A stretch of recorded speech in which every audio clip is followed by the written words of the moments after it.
W czasach, w których świat pogrążony był w mentalnym chaosie.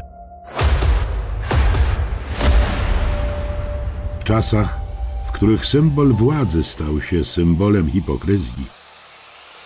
Jeden człowiek w czapce wziął sprawy w swoje ręce.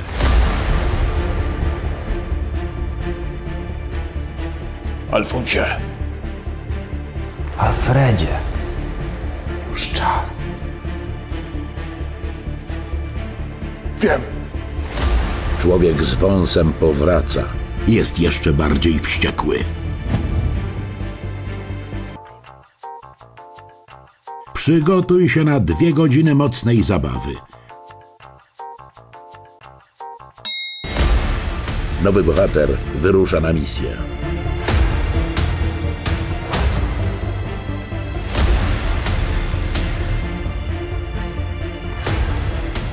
Przygotuj się na podróż życia. Przygotuj się na wszystko, bo oto... Co jest znowu z tym rupieciem? Włączyłeś w ogóle ssanie? Jaki kraj, taki bohater.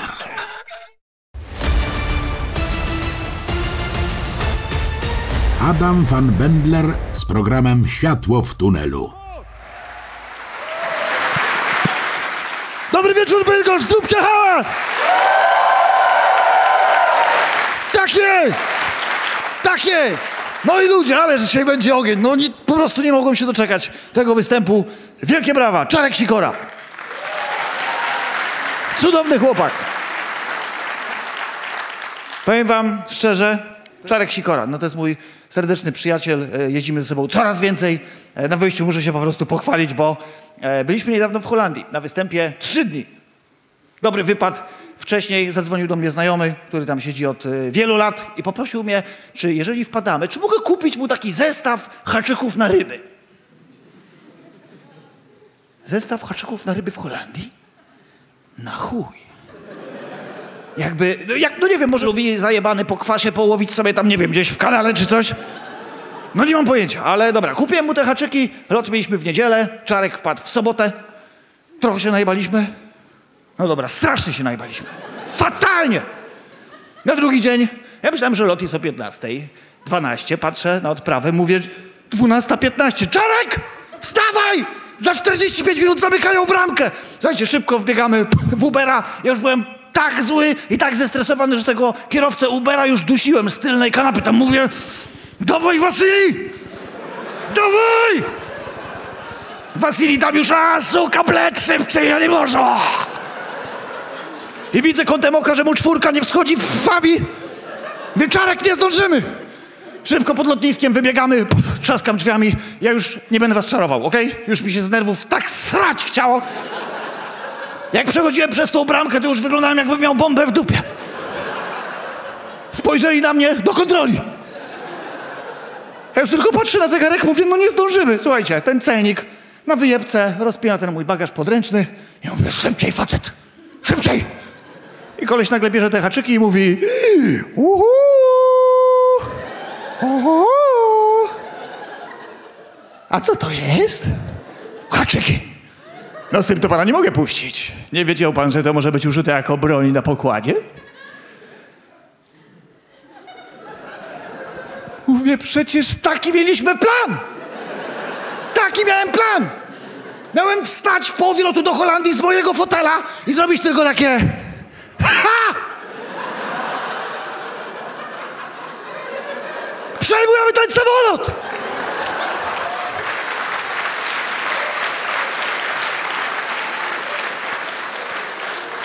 Gdzie biegniesz, suko? Przecież w tym samym czasie Czarek miał zbierać portfele do podbieraka. A ja miałem wziąć żyłkę na sandacza i pójść prosto do pilota. Już widzę, jak wpada policja z harpunem. Stać! Także dobry wieczór. O Boże. Naprawdę, tak się cieszę. Matko Boska. Kochani, na wejściu. Bo ja wiem, że Bydgoszcz to jest sama najlepsza publika, najbardziej inteligentna, pełne uzębienie zawsze. Ale nie wszędzie tak jest, dlatego bardzo was proszę nie nagrywać telefonem. Widziałem, że ktoś mi zrobił zdjęcie z tyłu. W zeszłym roku byłem z Błażejem Krajewskim na takiej trasie, która nazywała się Dwa Sztosy. Chcieliby nazwać się Dwa Baty, ale trochę baliśmy się o frekwencję. Zostały Dwa Sztosy. Słuchajcie, w zeszłym roku jesteśmy w Centrum Kultury w Gliwicach. Ja sobie pierwszy wychodzę na scenę, robię swój materiał i tak jak siedzi tutaj kolega, tak widzę, że jakaś stara baba, po prostu pazerna baba, kręci mnie tak chamsko spod pachy, o tak o. O. Jakby niby pełna konspiracja, ale latarki w telefonie nie wyłączyła. Więc co pani sobie jaja robi? Proszę to wyłączyć. Jeszcze wredna, pazerna baba mówi, dobra, ale to jest dla szwagra. I jedziesz. Ja mówię, nie no, jak dla szwagra, róbcie miejsce, zaraz będę robił salto w tył. Jezus, jak mnie wkurwiła. Po prostu ręce mi opadły, nikt jej nie wyprosił, zrobiłem swój materiał. Po miesiącu dostaję link na Messengerze z pirackim występem na YouTubie. Właśnie z tego występu, jeszcze chamsko z błędem, Będler przez E, udaje świnię. Filmik ma 3 sekundy, robię tylko chuj, koniec filmiku. 17 000 wyświetleń i tylko 1 komentarz. Jaki pedał? Naprawdę będziemy robić sobie takie rzeczy? Dlatego ja jako pierwszy komik w tym kraju wybieram na początku występu mojego prywatnego ochroniarza, który stoi na straży mojej prywatności i z reguły jest tak, że wybieram z pierwszych rzędów, ale tu trzeba szyć z tego, co jest. Zapraszam pana na scenę. Zapraszam. Wielkie brawa dla tego człowieka.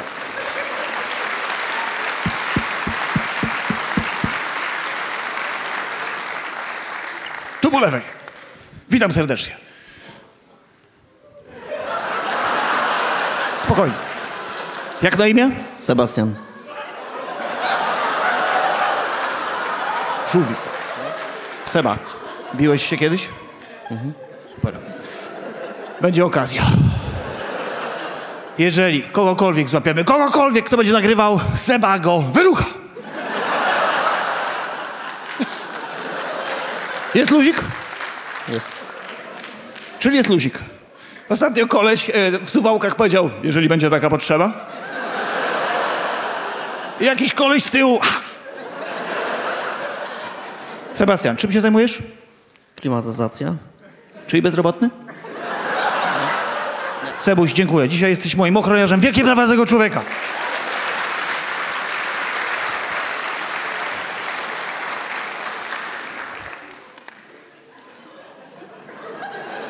Ale też nie chodzi o to, żebyś doszedł, chodzi o 2 minuty kary, tak? Jak w Unii Hokeju. A teraz mój ulubiony temat.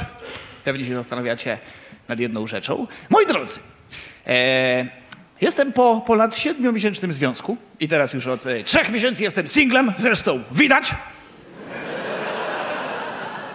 Powiem wam szczerze, po całym tym czasie wiem już teraz, co jest istotą związku. Zazdrość. Toksyczna zazdrość ze strony kobiety, że gdzie nie spojrzysz, gdzie nie pójdziesz, na bank ją zaraz zdradzisz. Nie wiem, chyba tylko z kotem sąsiadki, kurwa. Bo już mi nic nie przychodziło do głowy. A to jest naprawdę mega dobra dziewczyna. I teraz toksyczna zazdrość polega na tym, że na każdym kroku są paranoiczne wizje. Przykład. Spojrzałeś w lewo. Znowu spojrzałeś. Mówię, kurwa mać, wjeżdżamy na skrzyżowanie.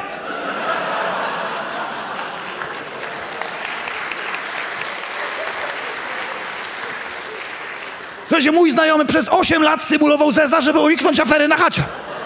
Ja tak nie skończę. Albo odbieram wesoły telefon, bo się nie widzieliśmy oczywiście tydzień, więc musi być spina. Zauważyłam, że followujesz konto jakiejś nowej pizdy na Instagramie. I co będziesz z nią robił? Ja mówię, słuchajcie, no głupie pytanie, no to głupia odpowiedź. Mówię, będę ją pukał w czoko, aż wystrzeli oko. Co ty na to? I się rozłączyło.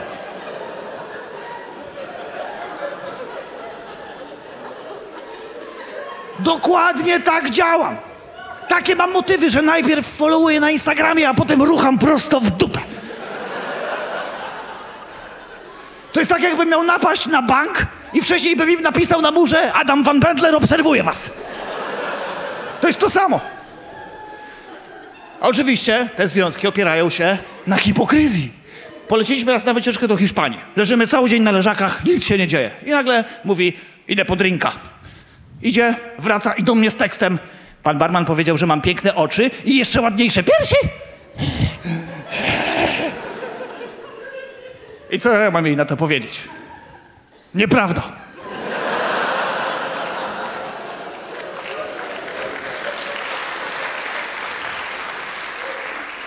A może płaska jesteś jak ta trampolina, uwal się tu na dupę i leż, bo nie wytrzymię zaraz. Cię utopię w tym basenie. No nie mogę tak powiedzieć, bo sobie jeszcze przejebię na wakacjach. Słuchajcie, ja już miałem powód, żeby się najebać przy tym barze, ale mówię nie. Trochę kultury za granicą, mówię, idę po loda. Widzę, że jest budka z lodziarzem, podchodzę do niego i moim perfekcyjnym angielskim mówię hello, can I one eye cream help? I był wyjątkowo dziwny lodziarz, tak podszedł do mnie i mówi Polako. Mi amore. Mucho cremo?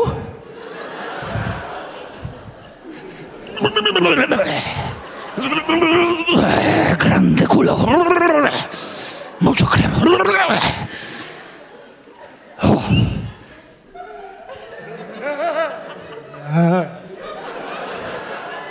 Mówię, kurwa, thank you. Wbiegłem, mówię, ty kotek, chyba mnie ten loziarz podrywał. Ona, który? Rozumiecie, zazdrosna nawet o lodziarza. I teraz wielki finał, bo uwaga, pod koniec związku. Pojechałem w długą trasę, znowu się nie widzimy kawał czasu, dzwoni, kolejny wesoły telefon. Chociażbyś mi gnoju jeden wysłał kwiaty. Pocztą kwiatową to tyle cię kosztuje, tak? Takie to jest drogie, nigdy nie masz powodu dobrego. Widzę na Instagramie, że komicy wysyłają żonom. Widzę, że Abelard wysyła. Mówię, tak, trzeba mieć powód.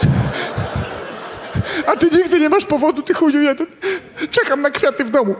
Jakby wiadomo, że nie ma to jak wymuszone kwiaty, prawda? Nic tak nie trafia do kobiecego serduszka, dlatego wścieknięty. Ale jednak wszedłem jeszcze tego samego dnia na pocztę kwiatową. Wybrałem największy, najpiękniejszy bukiet za 500 i jej wysłałem. Za pobraniem.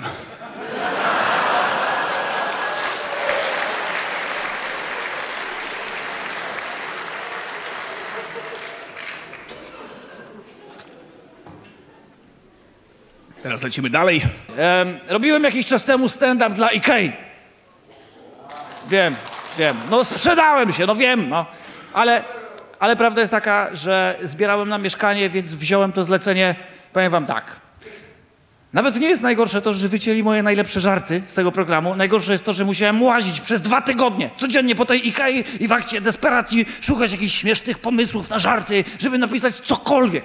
I powiem wam, po 2 tygodniach w Ikei nie ma nic śmiesznego. Nic.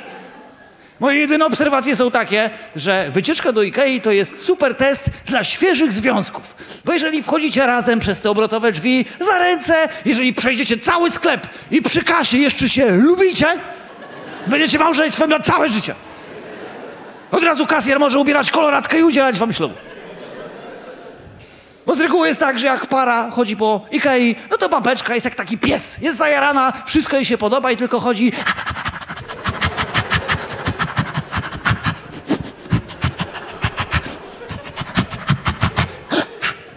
Chuj, świeczkę do koszyka i zadowolono. Ale tak jest. Facet idzie za nią, jest wściekły jak pies, piana, spyska, ręce z tyłu i tylko chodzi i komentuje za nią. No tak, jeszcze tam tapczan wstać pizdo do tego wora. Na bank nas stać, same to będziesz dźwigać na 4. piętro. Dlatego w Ikei powinny być 2 dodatkowe linie telefoniczne. Dla klientek błękitna. Żeby klientki mogły dzwonić, halo, dzień dobry, od 3 godzin nie mogę się zdecydować, którą kołdrę i mąż chyba chce mi wyjebać. Przyjrzyjcie pomoc. I żółta dla facetów, żeby mogli dzwonić, halo, dzień dobry, od 3 godzin błądzę, jestem sypialnianem. Chuj wie, w którą stronę idę, przyjrzyjcie pomoc. Przyjrzyjcie przewodnika. Nie zauważyliście, że IKEA to jest jeden wielki escape room, kurwa? Jest pełno strzałek, pomieszczeń, nikt nie chce wam pomóc. Niedawno zauważyłem, że wszystkie szafy w Ikei są pełne ciuchów. Przecież to są ubrania po ludziach, którzy zaginęli w Ikei.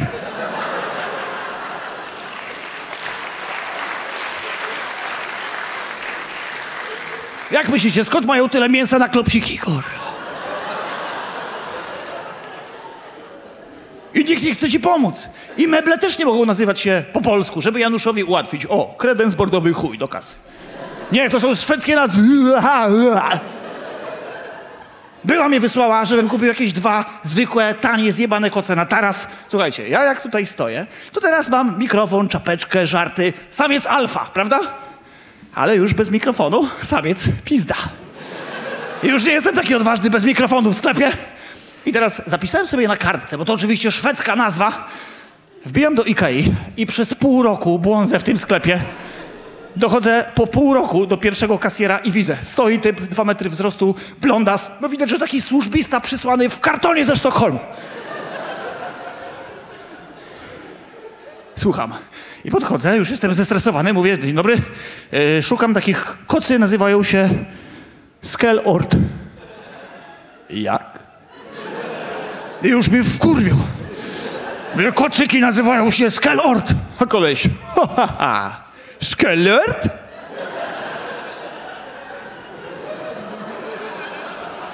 Mówię, przyjechałem po koce, ty robię kurs szwedzkiego? A jak będzie po szwedzku, zaraz panu wykurwie lacza na pysk. Jak? Słucham?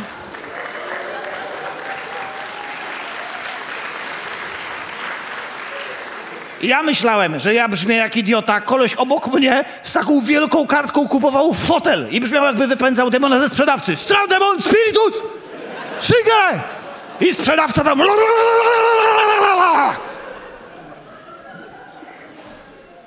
Przecież nie zauważyliście, że szwedzki jest tak pojebany, że nawet Szwedzi nie chcą gadać w tym języku? Znacie takiego typa, taki youtuber, Food Emperor. Kto kojarzy, poproszę o brawa. O! Wreszcie, parę osób. Słuchajcie, Food Emperor to jest Szwed, który nauczył się 5 różnych języków, żeby tylko nie gadać w swoim. To jest typ, który ma kanał, na którym gotuje u siebie na chacie i przy tym bardzo dużo przeklina po polsku. To jest właśnie ten koleś, który powinien być lektorem w tej reklamie. Wystarczy, żeby tak wściekle powiedział do tego mikrofonu: koczyki Skelort są tak wyperdolone, że aż kutaszu leczą z nieba. Takie to jest dobre! Skelort! 500% do góry, kurwa. Tak. Wszystkie produkty. W trakcie trwania tego programu każda następna informacja będzie coraz gorsza. Macie z tym luz? Tak? Dobra, to lecimy dalej. Komicy jeżdżą bardzo dużo autami, wiadomo, to musi być taki drugi dom. Auto musi być bezpieczne i komfortowe. Rafał Pacześ, wiadomo. Mercedes za kilkaset tysięcy, okej. Ja nie mam tyle pieniędzy. Do niedawna miałem starego Forda Mondeo, starszego niż Katarzyna Piasecka. Także nie jestem dumny z tego powodu. Jak na Żyda przystało, to jest bardzo ekonomiczne auto, bo jest w dieslu i w gazie naraz. 4,5 tygodnia do setki. Niższe autostrady. Jechałem akurat do Torunia na występ. Gaz do dechy 75 na godzinę. I w pewnym momencie słyszę pod maską bardzo niepokojący dźwięk. Zaczęło się tak dosyć skromnie od cykania. Wyjebało tak, słuchajcie. Dobrze, że dałem radę zjechać do prawej strony. Na szczęście. Stoi przed wami prawdziwy facet. Dlatego za każdym razem, jak coś mi jebnie w aucie, po prostu dziarsko wychodzę, podnoszę maskę, podwijam rękawy i dzwonię do starego. Nie jestem w stanie zrobić nic więcej. No, debil. W ten silnik patrzę jak szpak w pizdę. No nic nie widzę. Mówię, tato, słuchaj, silnik strzelił, kręci, ale słyszę tylko takie pyk, pyk, pyk, pyk, pyk. Mój ojciec to jest kochany człowiek. Od razu miał dla mnie gotową wskazówkę, takim uspokajającym głosem mówi... Kurwa, olejny delwasz, debilu zajebany! Całe życie będziesz w dupie, wszystko rozjebiesz! Mówię, dobra. Jezu! Mówię, nie, to nie! Właśnie tak jest ten mój ojciec, że tą papę przez całe życie, z czym bym do niego nie przyszedł. Nawet gdybym był w Milionerach i miałbym ostatnie koło ratunkowe, telefon do przyjaciela, byłoby, tato, mamy 30 sekund. Która rzeka w Macedonii? Kurwa, miałeś iść na studia! Teraz to się...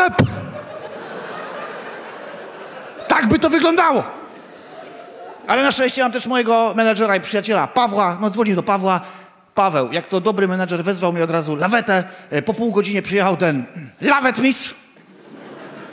Siedzimy już bezpiecznie w tej kabinie, jedziemy do mechanika. I teraz Po chwili dzwoni Paweł, okazuje się, że miał bardzo ważną informację. Odbieram, Paweł mówi, Adam, słuchaj, wygooglowałem właśnie, że idziesz do najgorszego mechanika w okolicy.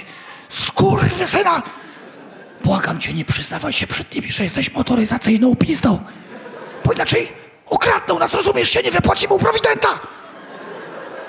Mówię, dobra, Paweł, dzięki.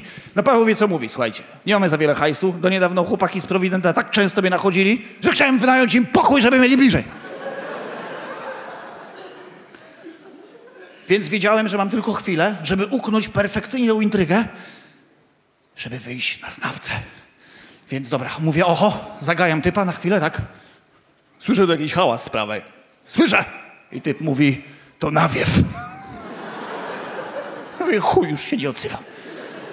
I teraz słuchajcie, ja myślałem, że my jedziemy do autoryzowanego serwisu, wjeżdżamy przez bramę i widzę, jak kury spierdalają przez podwórko. Wjebali mnie do jakiejś starej szopy, słuchajcie, siedzę na jakimś brudnym fotelu, 15 minut, jakieś pchły mnie oblezły, wali klocem. I czekam chyba z pół godziny, już się bałem, że nie zdążę na ten występ. Nagle przychodzi główny mechanik, typ wjechał po prostu jak z kopa. Wstaje i już widzę, że to jest urodzony chujograjca. Gały, przyżółku od papierosów, broda długa po same jajca. Już wiedziałem, że jest pojedynek na spojrzenia, kto kogo pierwszy zrobi w chuja. Dawaj pan. I koleś miał taką małą kartkę, spojrzał w nią, oddał we mnie pierwszy strzał, mówi panewka. Muszę kupę i chuj.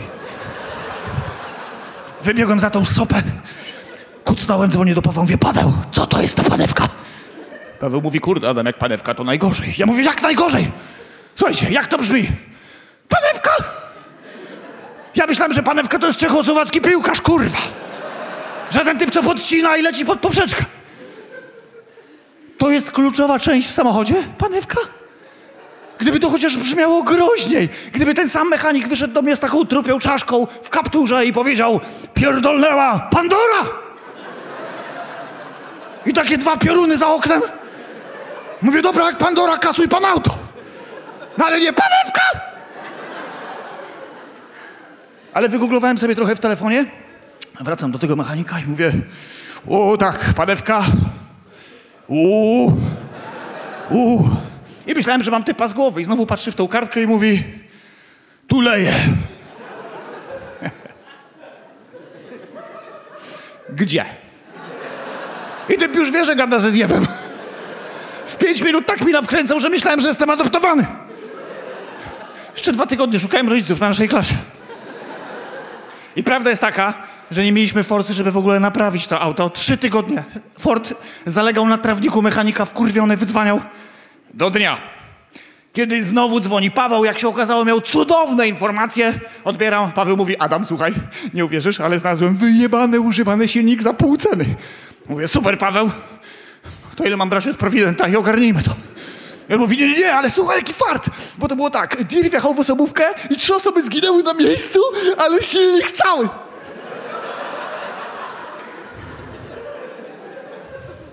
No to faktycznie, fart jak chuj, Paweł. Nie czułem się specjalnie szczęśliwszy z tą informacją.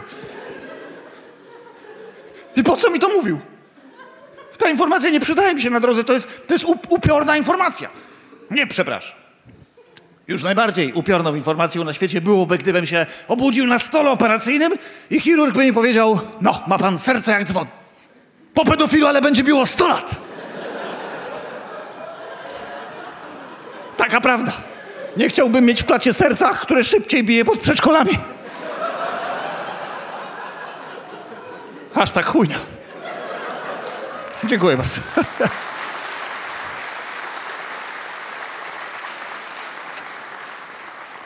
I teraz zamienili mi te silniki wreszcie. Przysięgam, jak to auto stanęło u mnie pod blokiem, bałem się tym gównem wyjeżdżać gdziekolwiek. Miałem największą skizę, że będę parkował gdzieś, będzie pełnia księżyca, a po północy będę parkował pod Tesco albo pod Carrefourem, jak usłyszę z bagażnika jakieś homilis santilis. Się kurwa zestram ze strachu. No ale co, przecież nie mogę złożyć wizyty rodzinie ofiar. Po chuj. No co, po co? No co, kupiłbym jakieś białe, lepsze kwiaty? Moje kondolencje. Macie jeszcze jakieś opony? Bierz te kwiaty, kurwa. No nie. Wiadomo, że nie. I teraz, to co teraz powiem, niestety nigdy nie było i nie będzie żartem. Mianowicie na przełomie 5 lat. 17 razy próbowałem zdać prawo jazdy. 17 razy. Już po 6 byłem maskotką ośrodka w Gdyni. Jak przychodziłem na egzamin, od razu baba z bufetu obstawiała zakłady, gdzie i na czym opierdalę. Aż się sam założyłem. I przejebałem. I teraz słuchajcie, mijają 2 lata, na 10 albo na 11 egzamin wiózł mnie już mój wujek. Mam takiego wujka, nie powiem, że to jest gangster. Powiem, że lepiej mieć go w rodzinie niż wisieć mu pieniądze, okej? To jest tego typu człowiek, który jeździ kombiakiem, żeby więcej typa wpierdolić do bagażnika. I teraz wujek przywiózł mnie na egzamin, jak taki dobry, kochany wujaszek, wyłączył silnik i mówi do mnie: młody, komuś powiesz, to ci wsadzę kosę w żebry. Zaciukam cię jak świnię śrubokrętem, tak.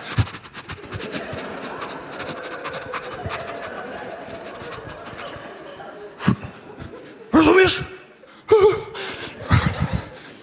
Załatwiłem ci egzamin, młody. Dzisiaj stałeś na nielegalu, tam w ośrodku jest mój znajomy. Poznasz go po takich wielkich wąsach, młody, dzisiaj zdałeś. Dzisiaj świętujemy. Dzisiaj walimy kokorka. Dzisiaj walimy panienki w japę, tak. Rozumiesz? Ja mówię: wujek, ty chuju! Nie mogłeś tego wcześniej ogarnąć, tylko 2 lata zdaję? Młody, nie pierdol, dzisiaj wygrałeś. Wypchnął mnie na ten plac. I słuchajcie, patrzę. W moją stronę idzie mój egzaminator, patrzę. Łysy z wąsem zdałem. Wreszcie jakiś prezent od losu, byłem tak szczęśliwy. Jeszcze tam do wujasa drę mordę przez płot. Mówię: wujek, mamy to! Wsiadam do tego pojazdu egzaminacyjnego. To jest najgorsze na egzaminie na prawo jazdy. No stres, prawda? Zawsze trzymałem kierownicę za 15,2 i tam... To już miałem tak wyjebane, słuchajcie, ja pierwszy raz po 2 latach wyjechałem na miasto. Tylko byłem już trochę za bardzo wyluzowany, bo jedziemy z dziadem 20 minut, zrobiłem rondo, parking, mówię: jest! Już prawie gotowe. I w pewnym momencie trochę zacząłem gadać do niego jak do mojego najlepszego kumpla. Stoimy na czerwonym świetle, mówię do niego: mordo, ale tą dupkę w białym to byśmy zrobili we 2, czy nie? Stary dziad siedzi obok.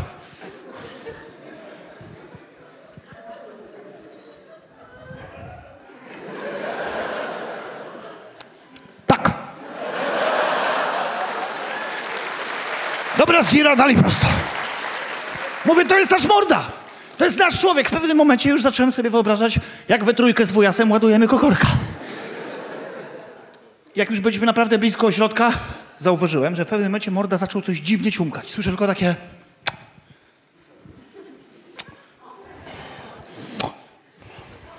Mówię: co on tam wpierdala? Dumla? Brzmi jak kukułka. No dziad brzmiał, jakby miał całego wróbla w pysku. Tam nam. To nie jest rzecz, o której się myśli na egzaminie na prawo jazdy raczej, prawda?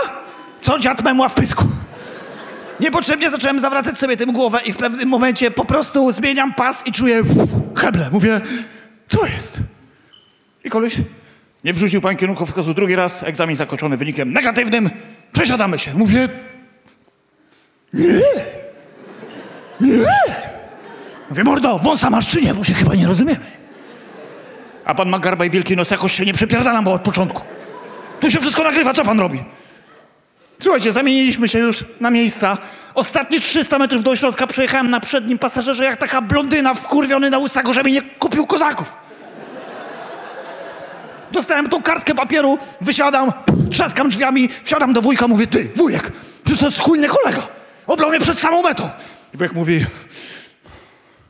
młody, żartowałem!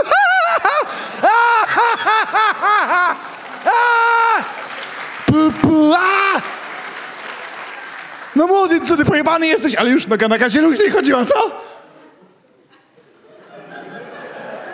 No to za kutas! Wujasowi się na żarty zebrało, a ja prawie zdałem na samym placebo. I prawda jest taka, że nie zdałem. I potrzebowałem 17 razy. I teraz słuchajcie, to jest pierwsza taka informacja, bo ten człowiek jest po prostu nieobliczalny. Teraz uwaga, druga. Parę lat wstecz, w moim domu, środek nocy w niedzielę, kimam sobie, jestem czysty, trzeźwy, wszystko tacy. Sobie elegancko śpię i nagle słyszę wibrację w telefonie. Trrrt, trrrt, trrrt. Patrzę, wujek, jeszcze taki zaspany, odbieram. Halo. I wujas siedzi w jakimś klubie nocnym, jest pewnie naćpany i słyszę tylko takie... I wujas do mnie, wiem co odjebałeś! I się rozłączył.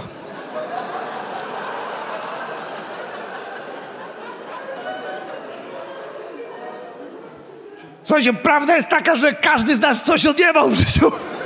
Każdy z nas, zwłaszcza ty łysy, no bez przesady. No bez przesady. Słuchajcie, od razu szybko w paranoi zjeżdżam 2 lata temu. Zakopałem głęboko w lesie wujasa, nie mogło tam być. 4 lata, mówię, ni chuja. Już miałem rezerwować bilety do Gruzji i spierdalać z kraju. Ale mówię, nie, po prostu zadzwoni i wyjaśnię tą sytuację.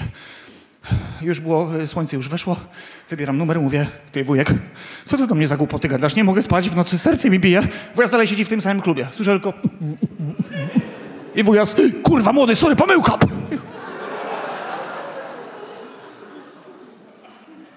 Ja pierdolę. Miałem uciekać za granicę, rozumiecie? A wiecie, co jest najlepsze? Że takim sposobem wujas sprzedał mi bardzo nieświadomie patent na najbardziej okrutny żart na świecie. Zastrzegłem sobie numer w telefonie i obdzwoniłem połowę moich kumpli komików. Pierwsze co 12 w południe zadzwoniłem do Abelarda, bo wiedziałem, że już siedzi z dzieciakami. Abelard tam odbiera. Halo. Mówię, wiem co odjebałeś!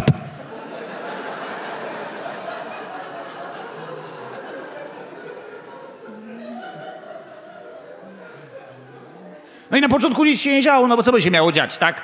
Dopiero wieczorem przeglądam Instagrama, patrzę profil żona Belarda, zdjęcie kwiaty od mężusia, #miłość. #miłość, moi drodzy.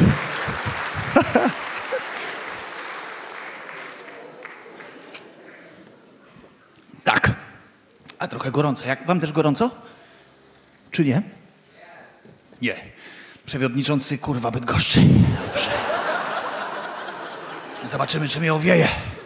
Moi kochani, ale teraz słuchajcie.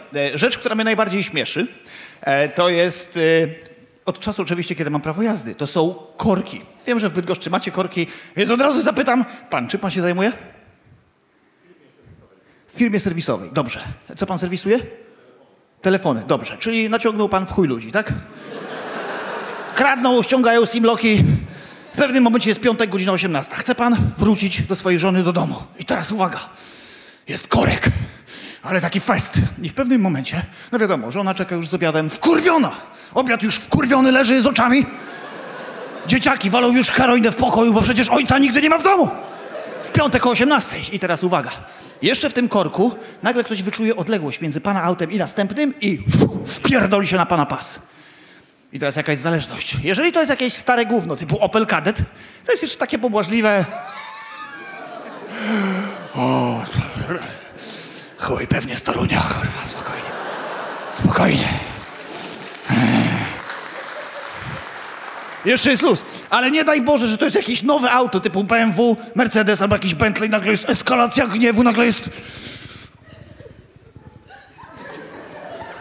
Ty kurwa! Śmieciu! Oczywiście niektórzy krzyczą po staropolsku. Ty hultaju! Łap serdaku! Ale z reguły jest to jeszcze bardziej staropolskie. Ty kurwa!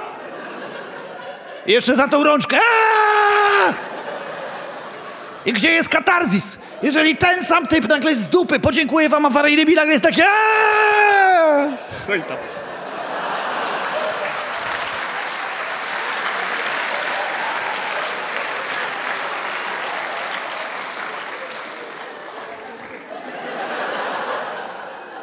Jakie to jest katarzis, że ze skurwysyna staje się kolegą na drodze. O Boże. Teraz wam się przyznam do czegoś. Mianowicie, jakiś czas temu zdarzyło mi się zasnąć za kółkiem na drodze. Nie jestem z tego dumny, ale oczywiście nikt nie zginął, także spokojnie. Ale po wielu latach na trasie odkryłem cudowny sposób, żeby nigdy więcej nie zasnąć za kierownicą i oddaję go wam, bo was kocham. Tak? Możecie notować spokojnie. Ten sposób kosztuje 3000 zł. No to wszystko ma swoją cenę. I za te 3 koła kupujecie sobie 10 gram kokainy i trzymacie ten koks w schowku. I teraz o co chodzi? Nie o to, żeby niuchać to ścierwo. Nie dziabnąłem nawet jednego robala. Po prostu w nocy boję się, że policja mnie z tym złapie. Jestem w chuj pobudzony przez całą noc. Co większe skrzyżowanie serca napierdalam jak u kolibra. Później nie śpię 3 dni i słuchajcie, za 10 gram jest 15 lat, także nie ma za co.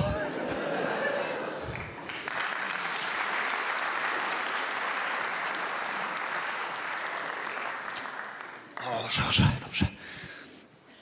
Teraz kolejna cudowna informacja. W marcu zabrali mi prawo jazdy. Zdawałem 5 lat, zajebali mi w 2 minuty. Za prędkość w Warszawie. Ale tak było. Powiem wam szczerze, znowu na 3 miesiące, ale jednak musiałem polubić podróżowanie PKP na występy. I miałem taką trasę po Śląsku, gdzie w środku nocy jadę z Katowic do Chorzowa starym TLK z jeszcze starszym dziadem w przedziale. Wszyscy wiedzą, że zanim pociąg dojedzie i zatrzyma się na peronie, to jeszcze powolutku wyhamowywuje przez całą tą stację i wtedy wszystko przez okno widać jak na takim safari. Co tam się dzieje? I słuchajcie, patrzę i za kioskiem jakichś 2 typów napierdalają konduktora. Jeszcze tak patrzę, to jest kobieta konduktor. Leją babę. I tak mówię, nichuja nie wsiadam tam. I dziad, który stał za mną, tak na lajcie na to spojrzał, mówi, no, to już Chorzów. Do widzenia! I poszedł w pizdu. I musiałem wysiąść tam za dziadem, bo to była ostatnia stacja. Jeżeli ktokolwiek śmieje się, że w Bydgoszczy jest patola, chyba kurwa nie był w Chorzowie. Bydgoszcz to przy Chorzowie jest Euro Disneyland. No i wszyscy pełne uzębienie, kurwa. Tutaj się nie boję, że ktoś mi ukradnie portfel z garderoby. Spędziłem w Chorzowie 2 dni. Słuchajcie, tam jest taka patologia, że tam rodzice fakt napierdalają swoje dzieci, ale w samoobronie. Była głośna sytuacja, że 3 gości próbowało zgwałcić w dupę jakiegoś młodego chłopaka. No, takie śląskie zapasy, prawda? Złapała ich policja i na komisariacie zaznali, bo wyglądał znajomo. No kurwa! Chorzów! I mało tego, mam w Chorzowie też fana rasistę. To nie jest nic, czym można się chwalić, wszemi wobec, prawda? Ale koleś po prostu po występie wjechał mi do garderoby. Ja bym powiedział, że to jest taki niedzielny rasista.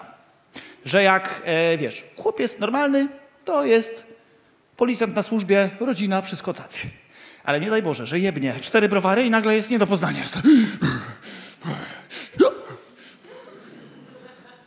Ukraińcy, chuje! Przyjeżdżają tu, zabierają naszą pracę! Idziesz na piwo? Nie, jadę na truskawki do Niemiec! Rozumiecie tą formę rasizmu, prawda? I koleś wjechał mi do garderoby z bara, bo oczywiście nie było zamka. Chwilę pogadaliśmy, oczywiście już tak przy ścianie stoję. I nagle typ pokazał mi taką gratkę, filmik w telefonie, gdzieś tam z internetu, przedstawiający plażę w Hiszpanii. Normalnie ludzie się opalają, kąpią i w pewnym momencie widać taki szybko płynący ponton z jakimiś uchodźcami, mudżahedinami, po prostu chłopaki płyną. I no, to mogą być po prostu uchodźcy, którzy są, wiecie, zdesperowani, uciekli ze swojego kraju, wszyscy w pewnym momencie wybiegają z tego pontonu i biegną każdy w swoją stronę, no nie? I koleś jeszcze oczywiście z takim agresorem mówi do mnie, gdybym ja tych skurwesynów na naszej polskiej plaży dorwał. Ja mówię, człowieku, gdyby ci sami goście wybiegli na polskiej plaży, to by nigdzie nie uciekli, bo by zabłądzili między tymi parawanami. Nikt by nie wiedział, jak spierdalać, aż w końcu by umarli z głodu. Nie zauważyliście, że parawany to jest nasza jedyna linia obrony? Nie mamy nic więcej na wojnę.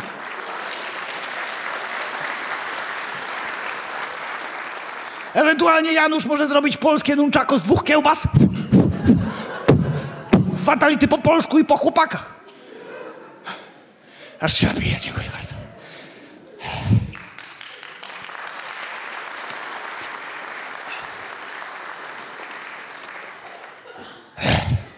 Ale tu ciepło, ja pierdolę. Dobrze. Dobrze, dobrze. Wszystko w porządku? A wygląda jakby pana ząb bolało czy coś. Dobrze. Teraz mam dla was ciekawą informację. Dla mnie to było takie wyzwanie raczej, bo powiedziałem sobie, że nie będę jadł mięsa i od ponad roku jestem wegetarianinem. Co, jacyś wegetarianie? Poproszę o brawa. To już takie słabe, takie. Ale taka jest prawda. Tylko to nie jest tak, że nagle stałem się, wiecie, nadgorliwym pojebem, wbiegam ludziom do burgerowni, robię i wypierdalam. Może raz. Ale już z tym skończyłem. I powiem wam szczerze, jakie są moje powody takie. Jeden. Przed wami teraz, słuchajcie, jeżeli chodzi o drób, w latach 40. normalny średni kurczak ważył, uwaga, 1,8 kg. To był taki kurczak hipster, prawda? Chudy, ale byk, taki kurczak z marzeniami, który lubił sobie posłuchać alternatywnego warkotu traktora, posłuchać bluesa, no zdrowe mięcho, które można zjeść. I teraz uwaga, mamy 2019 jeszcze i normalny średni kurczak dostępny w Tesco albo w Carrefourze waży do ilu? Uwaga. Do 5 kilo. 5 kilo! Przecież to jest kurczak lotek. To jest najgrubsza forma kury. I rozumiecie, w reklamach wmawiają nam stare baby, że moja kurka, zdrowa kurka, kurka jak ta lalo. Ja mówię, jaka kurka? Chuja kurka. Przecież te kury są faszerowane sterydami, anabolikami, są wściekłe, wkurwione, zmutowane, żądne krwi. Ja z całego serca życzę tym kurczakom, żeby doszło kiedyś do takiej wielkiej zemsty, uciekną z tych klatek i zaczną napierdalać ludzi w parku. Nawet gdybym sam miał paść ofiarą. Przysięgam. Pan, czym pan się zajmuje? A, nie, przepraszam. To. Czym pan się zajmuje? Tak. Hurtownia. Dobra. Czym pan handluje? Dobrze. Jakie? Dobrze, ale wibratory, kurwa, co tam jest? Bo... No pan tak owija w bawełnę artykuły. Na baterię, kurwa. Dobra, okej, czyli wibratory, spokojnie. Sprzedał pan kupę wibratorów tego dnia. Jest czwartek, 21. Chce pan wrócić do domu, do swojej żony. Idzie pan przez park, to jest ostatnie 100 metrów. I w pewnym momencie słyszy pan najbardziej złowieszczy dźwięk na świecie. Zaczyna się tak... O nie.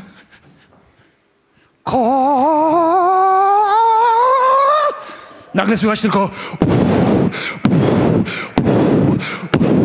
Woda w bojorku, jak w parku jurajskim pierścienie. I nagle zza drzewa wychodzą na pana dwa wielkie, 2-metrowe, zmutowane, łyse kurczaki. Idą.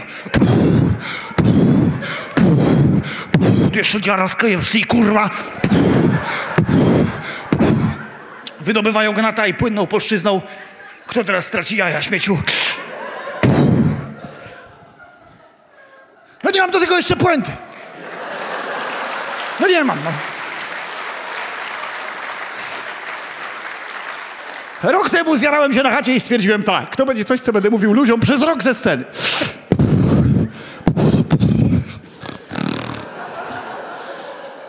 Ale taka jest prawda, ja akurat na punkcie zwierząt jestem po prostu pojebany.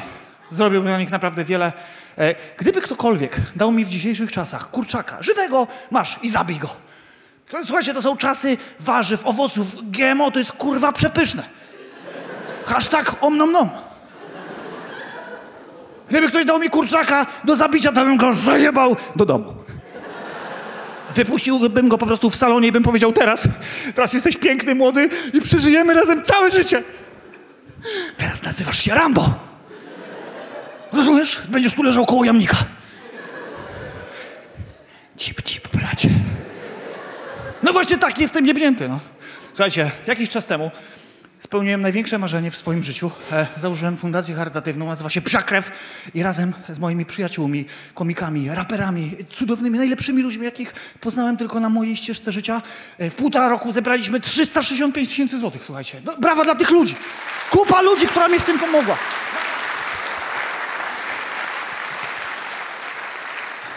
I powiem wam szczerze, dopiero teraz zaczynam czytać hejty na temat swojej osoby w internecie. Jakiś patos napisał mi na Messengerze w środku nocy wiadomość o treści: Bendler, ty kurwo! Na psy? A na dzieci? I mi wkleja lęki do chorych córek, kurwa. Ja tylko napisałem: ty, morda, a może ty na dzieci? Ja na psy! Zbijamy pionę i wszystkim żyje się lepiej. Czemu nie tak? Jak można walić z dupy w ogóle za takie rzeczy? Ja myślę, że ten typ już jest takim hejterem, że nawet jak wchodzi na przejście dla pieszych, to nagle krzyczy: ha! Ty kurwa! Z Kodą jeździsz? Dać się sekup!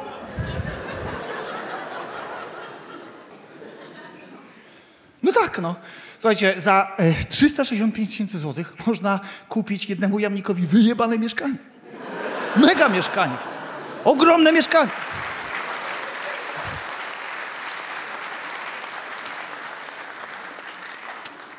I plejkę. I felgi też, bo jamniki kochają felgi. Teraz lecimy dalej, ale tu już was pytam szczerze. Moi drodzy, kto z was wiedział, że pole dance, czyli taniec na rurce, staje się dyscypliną olimpijską? Poproszę o brawa. Dziękuję bardzo, od razu wiadomo, kto lata po burdelach, także zawsze tego typu informacja. O co chodzi? Ale taka jest prawda. Taniec na rurce staje się dyscypliną olimpijską. Ludzie, ja wiem, że tutaj wiele osób teraz siedzi i myśli sobie, a tam striptease, kurwy i syfilis pod nosem. Puh! Trochę tak. Ale nie wszyscy tacy są. Nie wszędzie tak jest. Słuchajcie, akurat moja była tańczy pole dance. Jak widziałem ją, jak trenuje w domu, na tej rurce. Słuchajcie, jaką trzeba mieć niesamowitą technikę, ile trzeba mieć siły, żeby robić na rurce te wszystkie piękne sportowe pozy. Ja mam problem po 4 browarach utrzymać się poręczy w autobusie, kurwa. Naprawdę doceniam, tylko jedna rzecz. Polska to jest kraj przekrętów, prawda? Jakby nie mogę doczekać się takiej sytuacji, jak wszyscy będą już wiedzieli, że pole dance to są rekordy, medale. Będzie jakaś chamska obława na burdel gdzieś pod Bydgoszczą, wiecie. No chłopaki normalnie w kaskach z shotgunami wjeżdżają po prostu z kopa. Stać! Na ziemię! Wy też! Dziwki! I wyjdzie taki zdegustowany Alfons.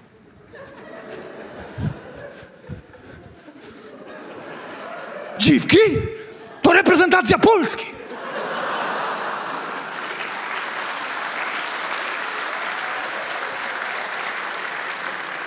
Jakie narkomany? To nasi najlepsi ciężarowcy sprawdzają, jak pachnie talk. Panowie. To jest wymówka na wszystko. Ja nie mogę się doczekać, aż wreszcie na tą olimpiadę poleci reprezentacja naszych najlepszych prostytutek. Wiadomo, że sam będę pierwszy siedział przed telewizorem. Transmisja po północy, wiadomo. Widzę już tą komisję olimpijską, wiecie, stare dziady, profesjonaliści z Japonii, z Peru, ze Stanów siedzą i oceniają.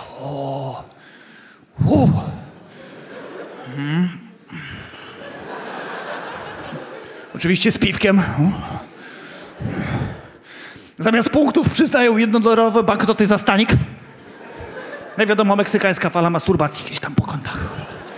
Ale zwróćcie uwagę, jaką genialną wymówkę dostają w tym momencie faceci w weekend.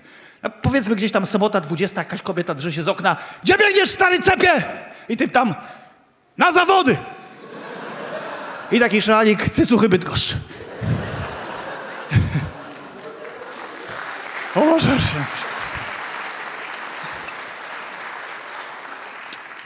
Szczerze wam powiem, dlaczego w ogóle wspomniałem o tym stripteasie, bo raz w życiu też byłem. Akurat była dobra okazja. Mojemu przyjacielowi przyszła na świat córeczka, zdrowe, piękne dziecko, wszystko super. Przyszedł do mnie taki szczęśliwy z butelką wody i mówi: Boże, Adam, zrobiłem to, założyłem rodzinę. Możemy iść na kurwy. Możemy iść. Ja mówię, że ciebie pojebało, człowieku. Ja mówię, jak bardzo żona musiała dać ci w kość przez te 9 miesięcy, że typ chciał uprawiać seks z prostytutkami. Że to jest hashtag fe. Stwierdziłem, że jak już tak bardzo chcę popatrzeć sobie na jakieś gołe baby, no może niech będzie to go-go. Ja też zawsze chciałem zobaczyć, jakie tam panują zasady, jaka jest kubatura budynku i tego typu rzeczy. Jakby jesteśmy z Gdyni, więc pojechaliśmy do Sopotu. Słuchajcie, środek nocy. Ja wyglądam podejrzanie z tą brodą, wiem. Typ ma jeszcze dłuższą brodę i teraz schodzimy w dół Monciaka i wyglądamy jak pedofil i jego skrzydłowy. Źle to wyglądało. To nie jest duet policyjny. I teraz słuchajcie, wchodzimy do tego klubu i teraz co się dzieje? Na wjazd 50 zł. Okej. Piwko 70 zł. Małe piwko. Mówię, okej. Mówię, nawet nie próbuj się wysrać, bo tu zbankrutujemy. Dawaj tego jednego browara, siadamy na sofie, zobaczymy, co się dzieje. Słuchajcie, usiedliśmy przy jednym piwie i teraz uwaga. na go-go w ogóle nie chodzi o to, żeby, wiecie, ktoś popatrzył sobie na dupę czy cycki. Chodzi o to, żeby jak najszybciej wymusić z was dużo pieniędzy. Dużo pieniędzy. Z reguły jest tak, że większość tych stripteaserek ma przygotowaną dla klienta taką smutną historię rodem z Mam Talent, żeby wymusić na was empatię, a wy pod wpływem wody i tych piguł, co wam je barman wpierdolił do wody, nagle stwierdzacie: nie, Angelika, ja cię stąd wyrwę, kurwa! Tak to wygląda. Ale byliśmy już trochę przygotowani, więc siedzimy na tej sofie. Słuchajcie, dziewczyny były straszne. To nie jest to, co się naprawdę człowiekowi zdaje. Nikt nie tańczył, były dwie dziewczyny przy barze, ale były tak chude po prostu po tej metamfetaminie. Nagle kurwiradła nas zobaczyły i lecą w naszą stronę. Ja mówię: Jezus Maria, patrz, ta z lewej nawet nie ma pulsu. Słuchajcie, tak chude, ohydne dziewczyny, to jakaś tragedia. Kocham, uwielbiam kobiety, ale ta moja była tak chuda, że jak usiadła mi na kolanie, nawet nie wiedziałem, że siedzi. Mówię: Boże. Mi akurat trafiła się Ada. I Ada, no wiadomo, to jest jakiś nick do pracy. Ada mówi mi smutną historię. Ja już wiem, że musimy grać w tę grę. I Ada nagle zaczyna. Udaje, że płacze, ale po prostu ma spojówki tak wysuszone po amfetaminie, że tam nic nie leci. Tam... Ja nie wiem, czy ona płacze, czy żyga. Mówi: weź wypierdalaj. Dostaw mnie. I w pewnym momencie miałem nawet wrażenie, że Alfons się zakradł ze skrzypcami, żeby podbić klimat, kurwa. I nagle Ada przemawia, mówi: byłam dobrze zapowiadającą się koszykarką. Okej. I co dalej? Ale wtedy... szczur przegryzł mi piłkę.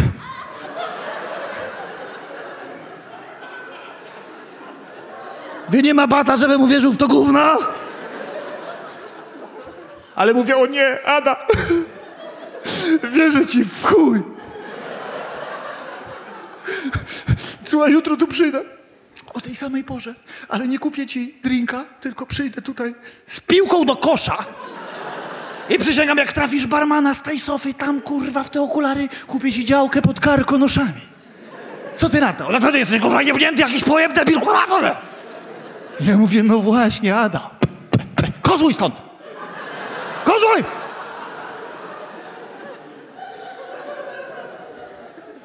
I mówię: tej Marek, spieprzamy stąd, ta zdziera nawet nie umie kłamać.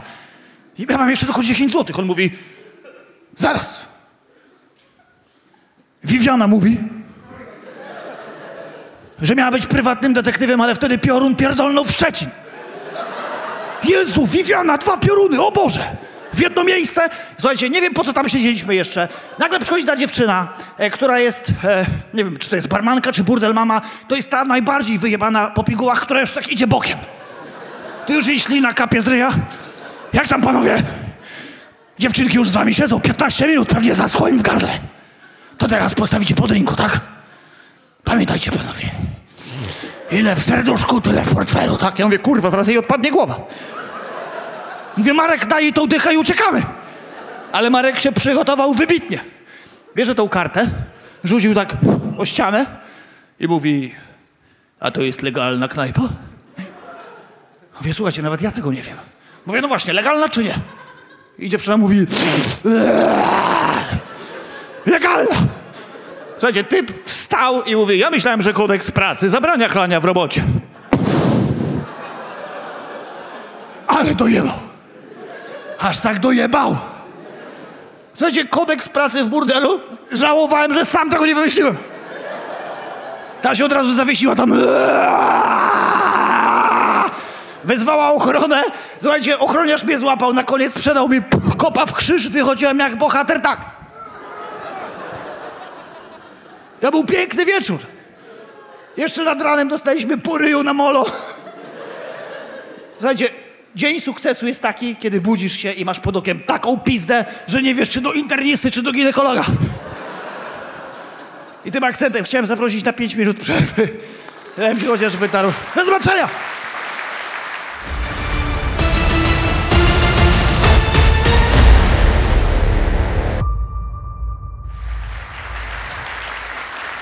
Jak tam Bydgoszcz? W porządku? Tak. Bardzo dobrze, cieszę się, naprawdę się cieszę. Musieliśmy trochę ustawić aż 2 wentylatory, także módlcie się, żebym nie pierdnął. Zginie więcej osób niż w Tupolewie. Także przejdziemy do historii, wszyscy razem. Wielkie brawa dla pana realizatora, naprawdę w porze gość. Wielkie brawa!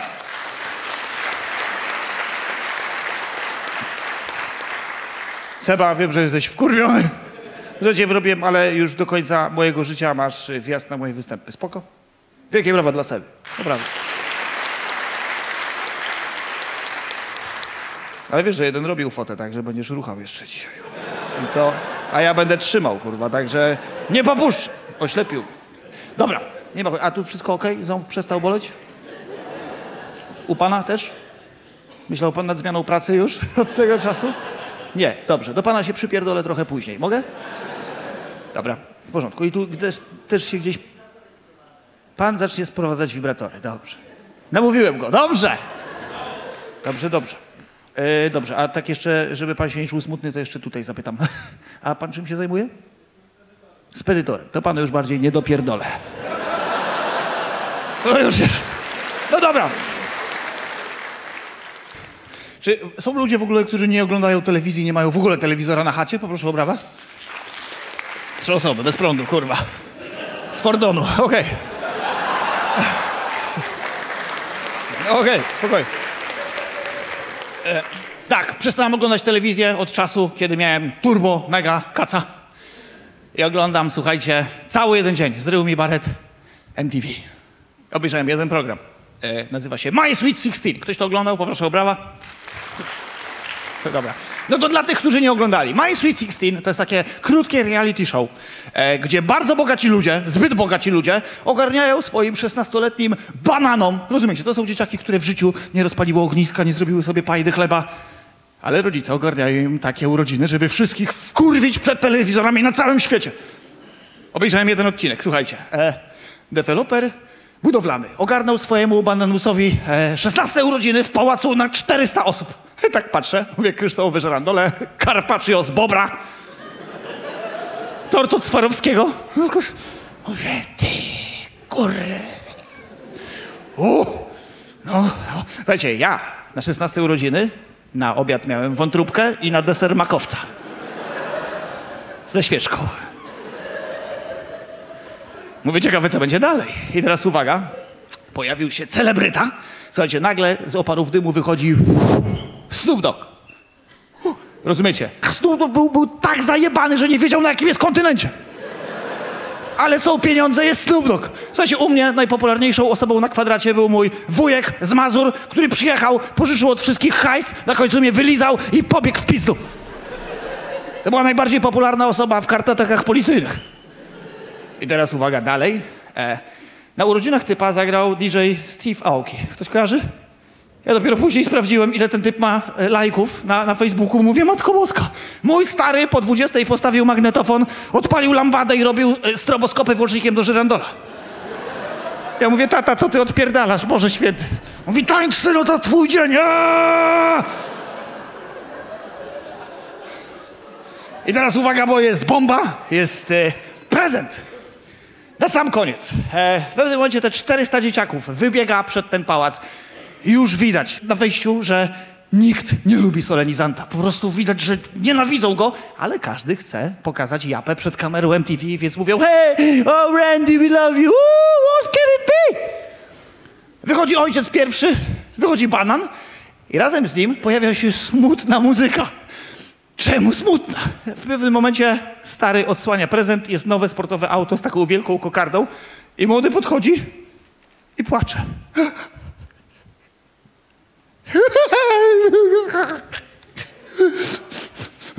Nie będzie helikoptera? Zrujnowałeś mi życie. I biegnie gdzieś w pizdu w jakieś tuje, kurwa. Ja mówię, on płacze? Ja miałem powód, żeby płakać w 16 urodziny. Jak dostałem prezent, już stary stał z wujkiem nade mną, stary oczywiście już ciśnienie. No pokaż wujkowi, jak się cieszysz. Pokaż! Rozwijam mój prezent z jakiejś gównianej krepiny. Już mi łzy lecą po policzkach, mam spuchnięty ryj, mówię. Wow!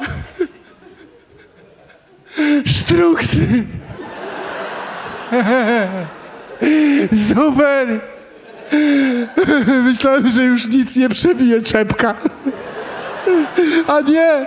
Z przodu sztruk, z tyłu jeans. Super!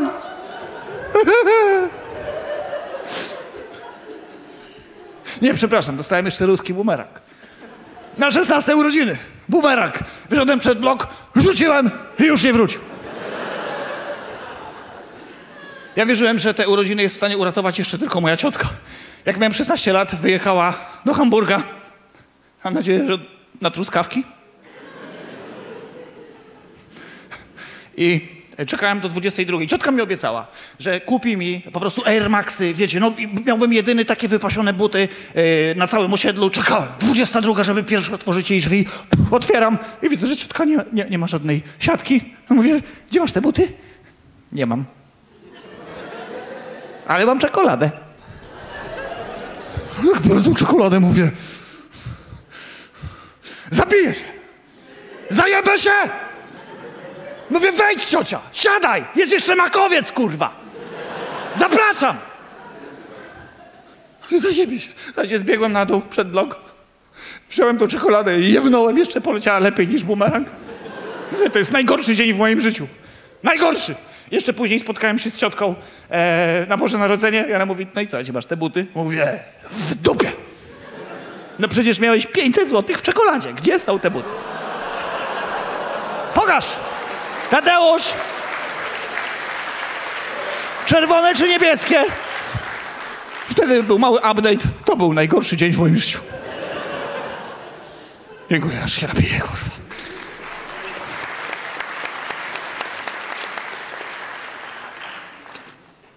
Wiecie, że to jest pierwsze miasto, do którego wyjechałem jako stand-uper z Gdyni w ogóle? Wyłoniliście mnie kiedyś na open micu i dzięki temu mogłem zagrać support przed Kępą Jurkiewiczem. No, ktoś był na tym występie? Proszę o brawa. To był Takie spizdy te brawa trochę. To był najgorszy występ w moim życiu. Największe owacje miałem, jak mi szczur przebiegł za plecami. Ale był, także Bydgoszcz, jesteście naprawdę w moim sercu. Teraz lecimy dalej, jak już jest tak w miarę ciepło. Wiem, że nie wyglądam, ale jestem prawdziwym romantykiem. Widać? Widać, dziękuję bardzo. I to nie jest tak, że oglądam czarno-białe pornole czy coś? Nie. Człowiek się rodzi romantykiem albo nie. I powiem więcej, ja wierzyłem, że taką pierwszą prawdziwą miłość jestem w stanie znaleźć od czasu, kiedy mój stary zainstalował Neostradę w domu. Taki byłem romantyczny. Wierzyłem, że miłość na całe życie znajdę na czacie Interia.pl. Taki byłem romantyczny. Dobra, żebym tylko chociaż wiedział, kto chociaż raz był na czacie, poproszę o brawa. Ale panu już bardziej nie dojebie, to już powiedziałem. Dobrze, pan. Jaką pan miał ksywę? Nie pamięta pan. Radziłbym, żeby pan wymyślił, bo zaraz ja ją wymyślę, także... Jak? Adam. Czyli był pan ciasny 25 i chuj. Ale pytam w dobrej wierze, bo jak pierwszy raz się zalogowałem na czacie, nie miałem kompletnie pojęcia, jaki sobie wybrać nick. Nie chciałem pytać się kumpli w kafejkach, bo chciałem doświadczyć tego sam. Jak się pierwszy raz zalogowałem, na czacie Interia.pl miałem nick Adam Bendler. Wielki błąd, bo dopiero jak się zalogowałem, przewinąłem rolką, jacy tam są ludzie, słuchajcie, mówię, jakie to jest siedlisko zboczeńców i oszustów seksualnych. Pierwszy nick, aż odskoczyłem, mówię, Sperminator? Drągal 20? Mówię, to nie są osoby do rozmowy dla mnie. W pewnym momencie stwierdziłem, nie, potrzebuję innego nicku. Chciałbym, żeby ten mój nick był bardziej romantyczny, ale też trochę poważny, więc zajebałem garbaty, ale zaradny. Enter i mówię, wjeżdżam w internet na białym koniu. To jest prawdziwa historia, spokojnie. I teraz. Pierwsza dziewczyna, która mi w ogóle napisała, wyskoczyło mi to okienko i był nick Szukam miłości. Brzmi dobrze? Szukam miłości, garbatele zaradny. No lepiej niż dzika brocha wejherowo. No umówmy się. Szukam miłości, pierwsza mi napisała. Dziękuję.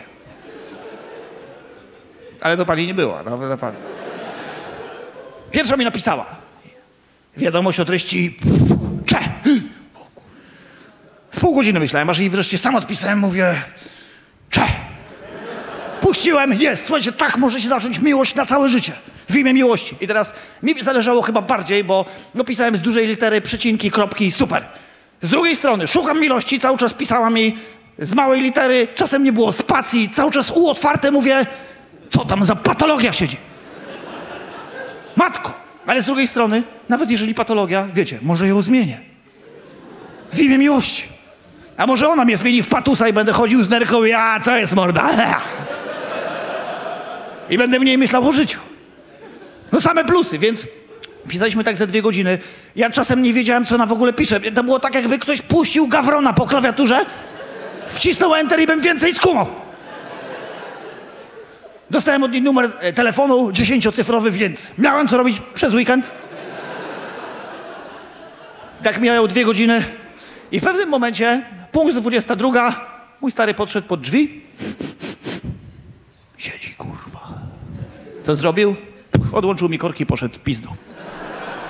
Siedzę przed tym komputerem, słuchajcie, po raz pierwszy wtedy nie wytrzymałem, coś we mnie pękło, wstałem od tego komputera, się kurwa popłakałem.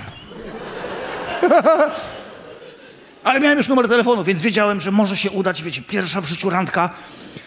Ustawiliśmy się w niedzielę, punkt 16 na moją pierwszą w życiu, wiecie, czatową randkę w imię miłości. Przychodzę, miałem jeszcze wtedy t-shirt bez zarostu, miałem takiego jednego tulipanka złamanego w 5 miejscach w imię miłości. Pełen nadziei. Stoję i czekam. Czekam 10 minut, 15, 20, mówię, zaraz moje serduszko pęknie. Hashtag kurwa jego mać. W pewnym momencie widzę, idzie, o Jezu, idzie, macha mi, słuchajcie. Ja tak patrzę, ma długie włosy, już jest dobrze. Nic więcej nie potrzebuję. Pędler, nie garb się, to może być twoja życiowa szansa. Wyprostowany, dobrze, okej, trochę szerzej. Chuj, jeszcze szerzej, kurwa, jeszcze szerzej. Dawaj. I słuchajcie, powiem wam tak, im bliżej była, tym bardziej się garbiła. No takie, o nie. Nie. Mówię, no nie! Powiem tak, najbardziej gładko wchodzimy w temat, jak się tylko da. Dajcie mi po prostu dokończyć ten temat. Tak jak laptopy są zbudowane z podzespołów Intela, tak Natalia była na podzespołach Downa. I to nie jest tak, że będę się śmiał z niepełnosprawnych osób, dajcie mi szansę, nie wychodźcie, błagam. Ale jak miałem się skumać? Nie poprosiłem o zdjęcie, bo to nie jest dżentelmeńskie, prawda? Jakby Nick, szukam miłości, przecież to brzmi fajnie, normalnie. Jakby nie było tak, że miała Natalia System of a Down. O. Nie było tak, że siedziałem w randce w ciemno za tym parawanem i Edyta, podsumowując kandydatki, powiedziała: Natalia lubi długie spacery, ma 20 lat i trochę więcej chromosomów. No przepraszam bardzo!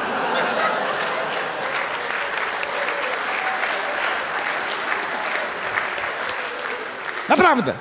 I Natalia, moja randka, idzie w moją stronę. Ja wiem, że to jest moja randka. Chodzi...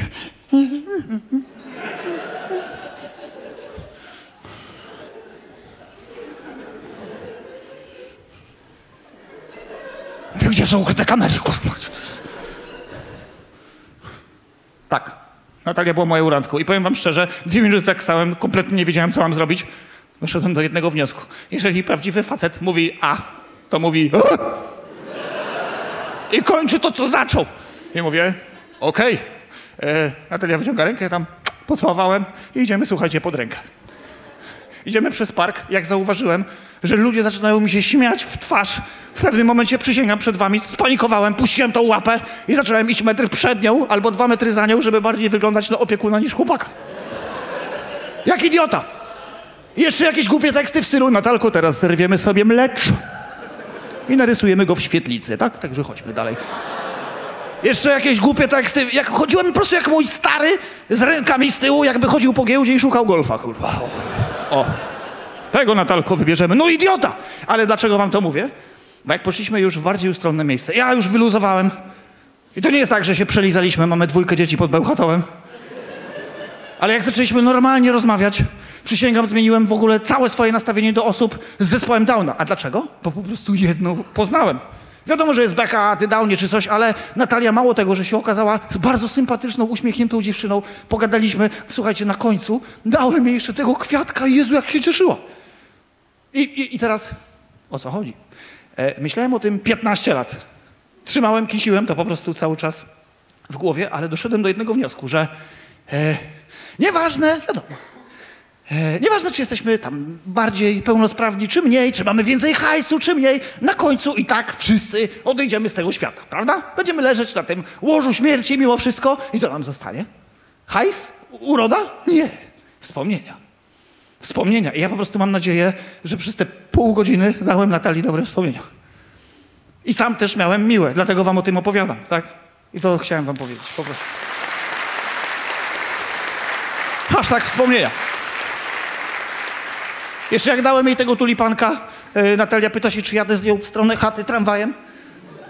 I mówię, tak. Normalnie wsiedliśmy razem i pojechaliśmy tramwajem, tak? Jakby wiedziałem, że w tej sytuacji jadę za darmo, ale też nie o to chodzi. Hashtag wspomnienia.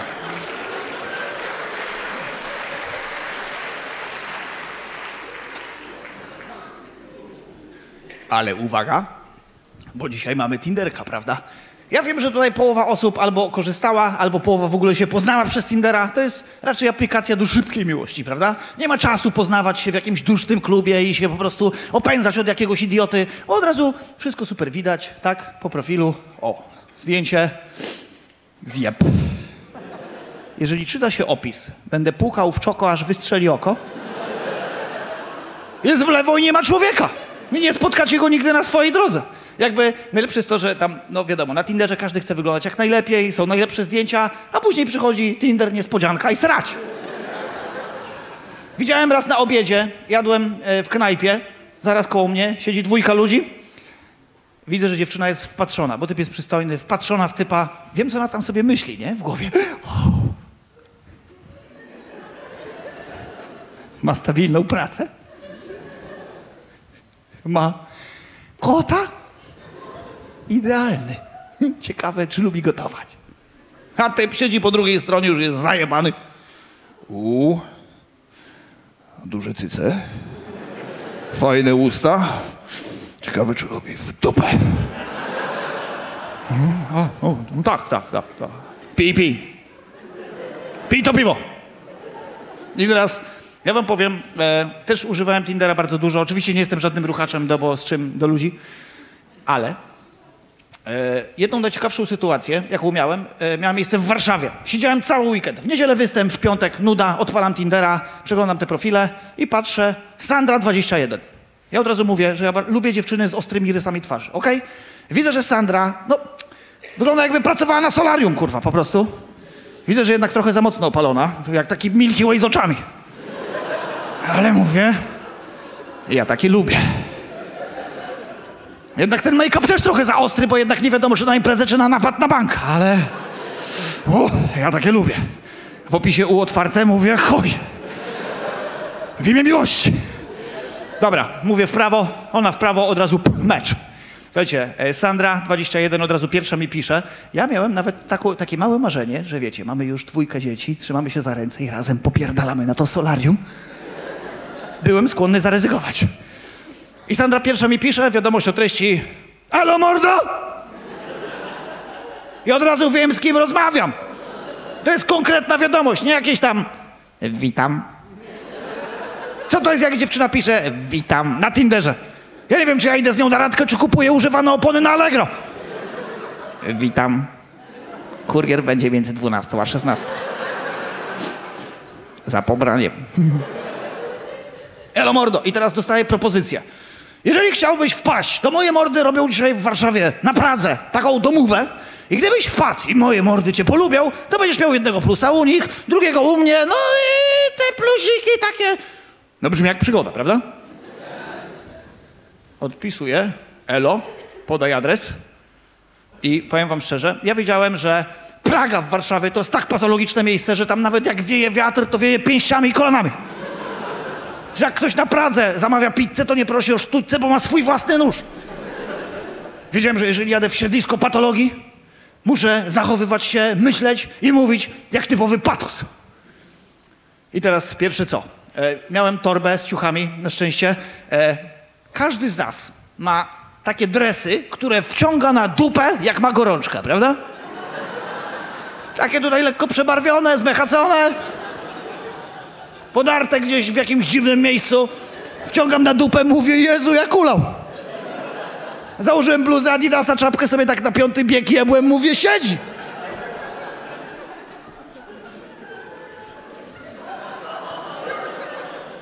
Co jest, morda? Wiedziałem, że muszę też mówić jak patus, więc wygooglowałem sobie 3 najbardziej popularne zwroty na Pradze. Pierwszy. Drugi. Na chuj się gapisz? I trzeci. Na chuj się gapisz? Cfelu. Więc odziany w zbroję i miecz słowny kupiłem sobie 4 żubry, tak żeby było tak w sam raz wpasować się w tą pułę. Wziąłem sobie Ubera. Słuchajcie, ja myślałem, że nawet Ukraińcy się nie zatrzymują na Pradze, więc nawet go nie prosiłem, żeby się zatrzymywał, tylko prawie wyskoczyłem przez otwarte drzwi i tam... Nie bij tam mnie!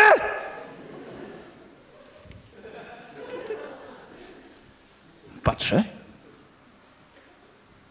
Mówię, nikt nikogo nie gwałci, nikt nikogo nie bije, nie słyszę, żeby jakieś kioski płonęły, ani też nie słychać zaciukanych ludzi. Tak na dobrą sprawę mówię, tak największym patusem na chodniku jestem, kurwa, ja. Jeszcze w tych dresach z tymi browarami, słuchajcie. Albo się pośmiejemy z tej historii, albo nie. Słuchajcie, podchodzę pod te drzwi. Widzę, że są nowe, piękne drzwi, praktycznie wstawione wczoraj. Mówię, pewnie jakiś dealer mieszka. Stanąłem sobie tak luźniej z tymi browarami, pukam. I słuchajcie, drzwi otworzył mi najbardziej przystojny typ, jakiego widziałem w życiu. Kwadratowa szczęka, 2 metry wzrostu. Powiem wam tak, nie jestem gejem, ale lizałbym bitą śmietanę z jego sutów przez całą noc. A nie jestem gejem. Hashtag no homo. Ani nawet bi. I słuchajcie, koleś stał nade mną po prostu jak taki anioł. Był tak gorący, że mógł odpalać szlugi od łokcia. I po prostu patrzył na mnie jak na takie gówno. I mówi, ty, a ty nie jesteś czasem tym komikiem z internetu? Ja spanikowałem, zrobiłem... Mówię, co ja odpierdalam, Boże? Już stanąłem normalnie, mówię, tak. Ty, no to wejdź. Słuchajcie, wchodzę, widzę, że jest nowe, wielkie mieszkanie urządzone na bogato, a ja się wpierdalam w tych zmechaconych dresach. Z czystymi browarami. Mówię, ale się wpierdoliłem, kurwa. Podchodzi do mnie zaraz ten gospodarz i teraz uwaga, leci tekst. Ty, a ty się w ogóle dobrze czujesz? Nie. Chyba mam gorączkę. To może weź nie pij tych browarów, ja ci zrobię Ferwex. Chcesz? Słuchajcie, nawet moja była nie zapytałaby się mnie, Ferwex se sam zalej, pizdo! A tu obcy typ chce mi zrobić lekarstwo? Mówię, nie. Napiję się piwka. Mówi, dobra, chodźmy do kuchni. Słuchajcie, idziemy do kuchni. Siedzi przy okrągłym stole chyba z 6 typów. Każdy wygląda jak gangster, koszula marynara. Podchodzę do nich, mówię, elo? Co? Dobry wieczór. Słuchajcie, zbijam im łapę, siadam, mówię, kurwa, panowie, trochę się pomyliłem. Ja myślałem, że tu jest gniazdo patoli. Naprawdę, ja tak nie wyglądam normalnie. Naprawdę. Podchodzi znowu ten gospodarz i mówi, ej, a może ja ci drinka zrobię, chcesz? Obcy typ chce mi zrobić, kurwa, drinka, znamy się 3 minuty. Mówię, tak. Słuchajcie, typ mi zrobił drina mango kokos, no i tak mega w porządku typ. Uśmiechnięty, fajny, pijemy te driny, gadam. 2 typów mnie znało z internetu, więc już było luźniej, 4, ni chuja. Ale nawet lepiej nam się rozmawiało. Pijemy sobie te driny, mówi mega w porządku typy, no. No kurwa, pomyliłem się naprawdę w ocenie całej tej Pragi. Siedzimy 2 godziny, Sandra mi nie odpisuje, nieważne. W porządku typy. Podchodzi nagle ten gospodarz chaty i mówi, ty, słuchaj, nie garb się, zaraz przyjdzie Sandra. Jak chcesz, mogę ci wymasować, mam papiery. Chcesz?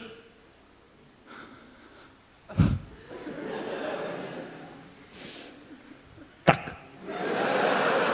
Słuchajcie, siedzimy sobie, pijemy te driny, jest mega beka. Mówię, co za spoko typy. I w pewnym momencie, już mniej więcej po 3 godzinach, widzę, że 2 ziomków z prawej zaczęło się lizać, tam jakoś ręka w spod i mówię, no, co są dopiero w porządku typy, kurwa. Mówię, halo! Co tu się odpierdala? Słuchajcie, jak się okazało, siedziałem od 3 godzin na melanżu z 6 gejami. Się zajebiście bawiłem. Nic złego się nie wydarzyło, tylko w pewnym momencie tak sobie pomyślałem, kurwa, wszedł mi ten alkohol, mówię, coś za dobrze się bawię. Co tu się dzieje? Czemu ta Sandra nie odpisuje na tym Tinderze? Przysięgam, jeżeli tu pływa drops dobrej zabawy i mi zrobicie z dupy garaż, to idę do sądu. Koleś już był zły na mnie, po prostu mówi, ty, ale stary, zaraz przyjdzie Sandra, wszystko będzie okej, wyluzuj. Zatańczysz? Ja mówię, ty, a nie przesadzasz trochę? Naprawdę, no stary, proszę cię. No jednak w porzotypy, no. A nikt się nie dowie. Chuj, jeden taniec. Ale to nie jest tak, że nagle okaże się przed was, wiecie, no gejem powiem, słuchajcie, ja też byłem sceptyczny kutasem. No nie, ale polazłem tam zatańczyć pod ten balkon, no bo mówię, niech będzie. No okej, dobra, idziemy, tańczymy. Ja mówię, stary, błagam cię, gdzie ta ręka? Już czekam w nadziei, żeby przyszła ta dziewczyna i wreszcie. Po północy przychodzi moja Tinder niespodzianka. Ja już ją usłyszałem w korytarzu, wbiła. Jak tam się siedzi z moimi pedaluchami, co? Ha! Ja mówię, Jezus Maria, jest bardzo miło. Ale mówi, no to co, do pubu? Do pubu. Słuchajcie, prawie za mordę mnie wyciągnęła do tego pubu. Siedzimy od 15 minut, zacząłem żałować, że nie zostałem z chłopakami. Ja nigdy w życiu nie wypiłem tak szybko 3 piw. Naprawdę, jeżeli siedzi przede mną dziewczyna, która jest pusta i plastikowa, jak zderzak w Matisie, no to sorry. Ja go czekałem, kiedy mogę uciec wreszcie. No ale no, naprawdę, pomimo moich dobrych chęci. Ona nie znała mnie jako komika, więc wreszcie mój ulubiony temat, operacje plastyczne, aż się wyprostowałem, kurwa, przy tym stole. I ona mówi, ty, słuchaj, a jakbym sobie tak tutaj oszczyknęła i tu, okej? I tu. Ja mówię, Boże, dopiłem to piwo. Mówię, słuchaj, każdy osioł może przyspawać sobie marchewkę do czoła, ale nigdy nie będzie jednorożcem. Spoko? I ona, że co, że warzywa lepsze na cerę?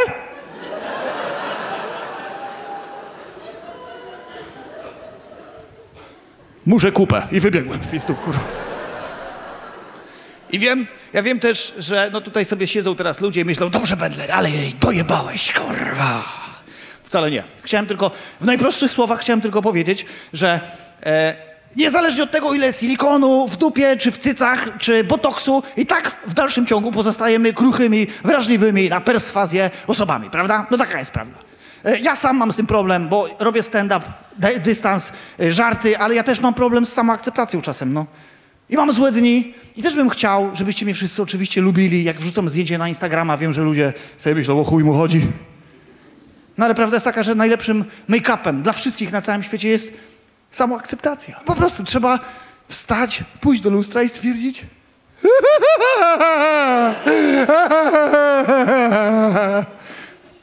I jest jeden przykład, bo ja też wiem, że ludzie myślą sobie najgorsze rzeczy czasem na mój temat.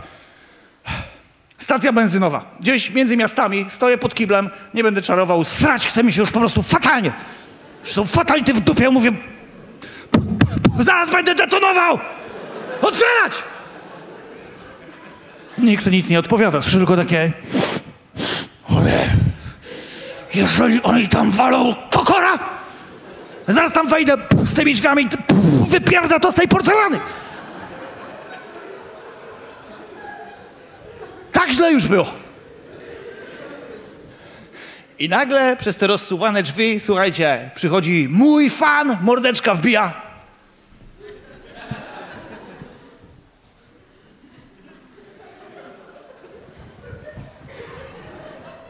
No typ, rozumiecie, typ postawiony kołnierzyk, irokez, król świata i okolic, kurwa.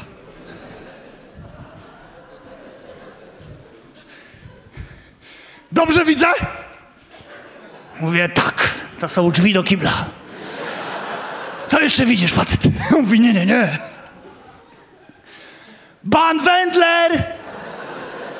Magister Minety? Tym się dla was stałem po 7 latach? Tak? 7 lat robienia stand-upu na najróżniejsze tematy i tylko pamiętacie te minety? I ty do mnie jeszcze...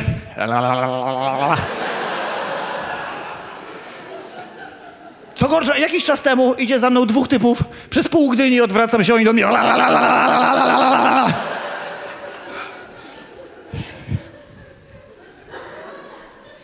Ale ty, Bendler, masz trochę o ruchaniu w stand-upie, co? Dobrze, kurwa, jesteś taki trochę ruchacz, co? Jesteś. Co byś teraz, kasjerkę tak w kulo? Czy co? No pojeb. I ja też miałem wielką nadzieję, że jak wreszcie ogolę głowę, że będę, wiecie, no jakby bardziej przystojny, poważny i jest gówno. Ja wiem, jak jest. Już teraz nic mnie nie pokona w życiu. No na chuj te brawa, no ludzie, kurwa, mać to jest... Ja już w ogóle tej czapki nigdzie nie ściągam, bo po prostu wiem, że wyglądam jak skrzydłowy pedofila, kurwa. Nie chcielibyście, żebym tak stanął pod przedszkolem waszego dziecka.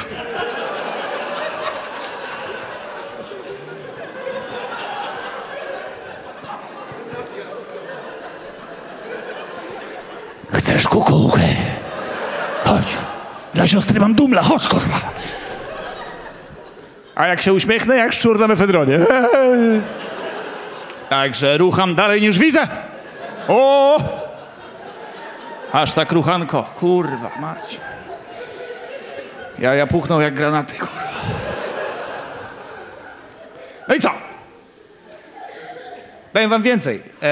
Bardzo ambiwalentnie zacząłem w ogóle podchodzić do tematu kopulacji od czasu mojego najbardziej pojebanego związku w życiu. Słuchajcie, zaczęło się pięknie. Poznałem dziewczynę na stand-upie przez Pawła Chałupkę. 5 minut rozmawiałem, spojrzałem jej w oczy i mówię, Jezu, jaka piękna, śmieszna, jaka inteligentna, wow! Rozmawiała ze mną 5 minut. Byłem tak zakochany, że od razu pobiegłem na chatę, szukałem całą noc najtańszego pierścionka na Allegro. Jakbym miał się kiedyś po prostu oświadczyć. Drugie spotkanie, ja już miałem w dupie ten występ. Wszystkie żarty, które opowiadałem, mówiłem jej prosto w oczy, mówię, a gdyby tak została moją żoną? Dlaczego nie mogłoby się takie coś wydarzyć w moim życiu? Słuchajcie, pisaliśmy bardzo długo na Facebooku, jak poszliśmy na tą randkę, taką prawdziwą randkę. W pewnym momencie idziemy sobie przez park, jest piękna pogoda, trzymamy się za ręce i mówię, może właśnie #miłość. I w pewnym momencie, jak sobie to pomyślałem, ścisnęła tą moją rękę, tak spojrzała mi w oczy i mówi, Adam, wiem, że jesteś najfajniejszym chłopakiem, jakiego poznałam w życiu, więc wiem, że na pewno dźwigniesz to, co ci teraz powiem. Oj, kurwa, nie dźwignę. Nie dźwignę! Ja wiedziałem, że to się za dobrze zaczęło. Za dobrze. No nie może tak być. Jakby moja pierwsza myśl, mówię, aż odskoczyłem. Mówię, 100%, że ma kutasa. To jeszcze pewnie większego niż mój. Druga myśl, a może ma AIDS? Trzecia, że ma kutasa i AIDS. Ja już prawie klęknąłem. Mówię, wal, byle nie w dupę, kurwa. Po prostu powiedz, o co chodzi, bo zaraz mi serce pęknie. Ona mówi, Adam, Boże, nie zrozumie źle, ale jestem nimfomanką.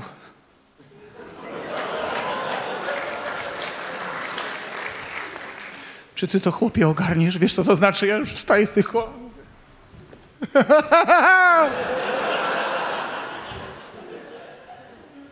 Fatalnie.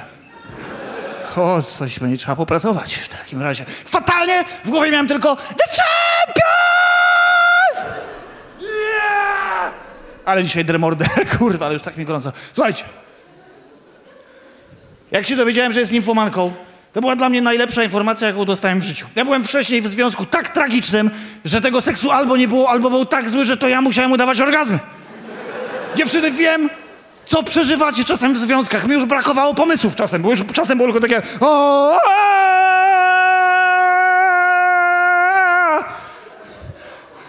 No, na 6 trzeba wstać.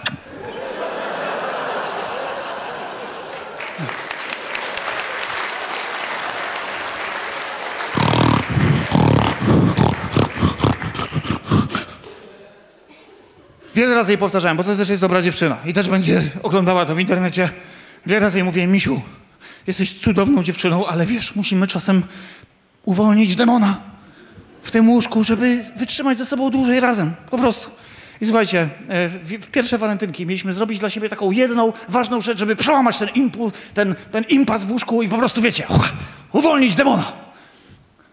Ja przy śniadaniu pierwszy zabrałem głos i mówię do niej, Misiu, chciałbym chociaż raz w życiu dojść dziewczynie tak na twarz. Ależ co, tak na głowę? Nie na głowę, na twarz. Tak się robi, jak się kogoś kocha. Ja najbardziej uwielbiam po tym żarcie patrzeć na facetów, jak patrzą na swoje żony i widzisz, mówiłem ci, kurwa. Tak to jest. Dobrze mówi chłop. Hashtag na twarz. Jakby ja chciałem na twarz, ona chciała leginsy. No, żeśmy się trochę minęli w oczekiwaniach. Ale poszliśmy do sklepu, nigdy nie byłem taki wesoły, jak płaciłem kartą przy kasie. Mówię, egzekucja wieczorem. No, może będzie śmiesznie, ale o co chodzi? Jak w ogóle jak się bzykaliśmy, to jej ulubiona pozycja to było od tyłu! Od tyłu! Słuchajcie, ja nie wiedziałem, jak mam ją złapać, bo ona się zawsze garbiła jak kot. Nie wiem, może patrzyła na mnie po prostu z tej pozycji. Ale nie wiedziałem, jak ją złapać. Chciałem za włosy, ona nie za włosy! Mówię, no to za co? Za ucho i... No masakra, już bym większą frajdę miał, jakbym wyciągał wodę ze studni, kurwa. Krzyż mnie bolał, tak jakbym popierdalał drezyną, kurwa. Na Chorzów. No jakaś masakra, no. No ale wiadomo, tego dnia już miałem sikawkę wybitnie naładowaną. Bo to był też mój dzień, więc w pewnym momencie odważnie wskakuję na łóżko i mówię, dobra, dawaj teraz tą głowę. Dawaj. No leżała, jakbym miała stwardnienie rozsiane, tak.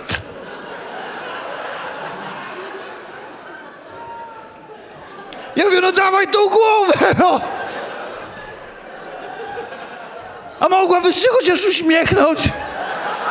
No co to jest za mina? No jakby patrzyła pod słońce na wykopkach. No nie pomagało mi to, Boże. Jak taka bułgarka, którą zaraz pierdolnie tir na drodze. Po prostu. Jeps. Słuchajcie, już Stephen Hawking by lepiej wyglądał na tym krześle.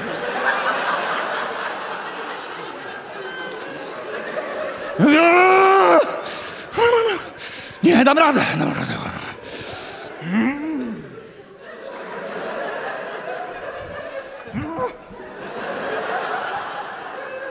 Aż się ręka zaczęła boleć, mówię. Chcesz coś z żabki? Pytam, chcesz czy nie?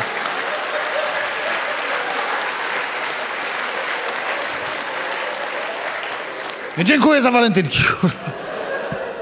Ja po tym związku miałem ochotę, wiecie, jakby dobrać się na stałe z moją ręką. No taka prawda, słuchajcie, ta ręka nigdy na was nie nawrzeszczy przy rodzicach, że jesteś chuj, nie facet! Nie będę miał z nią nigdy cichych dni, że będziemy oglądać TVN Turbo i będę trzymał ją pod kocem. A ona w tym czasie będzie pisała mi list, chyba się od siebie oddalamy! A tutaj, a z drugiej strony, mam dziewczynę, z którą mogę uprawiać seks praktycznie cały czas, jak pobiegłem na chatę. Powiedziałem, słuchaj, widzimy się jutro, ja muszę posprzątać chatę. Całą noc oglądałem wszystkie najbardziej chamskie pornosy, jakie się tylko dało. Ten pierwszy seks planowałem jak wycieczkę do parku linowego. Wiedziałem, że mogę spuścić się wszędzie, nie wiedziałem jeszcze gdzie. Tak. Powiem szczerze, pierwszy długi weekend trafiliśmy do mnie do domu. Ta dziewczyna nauczyła mnie wszystkiego. Dzisiaj czarny pas. Naprawdę, chociaż tyle, że dzisiaj zawsze wiem, jak idealnie złapać, przytrzymać, poddusić, założyć dźwignię. Kto co lubi, tak? I naprawdę przez cały tydzień nie wychodziliśmy z łóżka, ja tylko śmigałem czasem do toalety, wracałem i myślałem sobie, Boże, to jest Eden, to jest raj, zostań ze mną do końca życia. I tak było przez pierwszy tydzień. Naprawdę. I teraz mijają 2 tygodnie? Nie. Już byłem trochę odwodniony. Już mi tak nie pasowało. Już nie dojadałem, nie dosypiałem, czasem po prostu chciałem kupę. Idę, ona, gdzie ty idziesz? Już do tej minety schodziłem jak do obozu pracy. Morda mnie już bolała, ten język już praktycznie nie wychodził.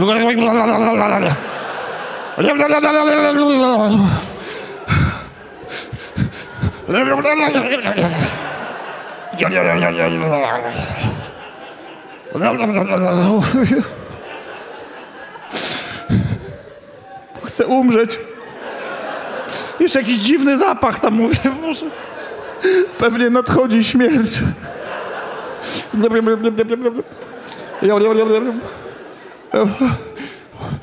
O nie, to dupa! O Jezu! To było tak zwane fatalne przejęzyczenie.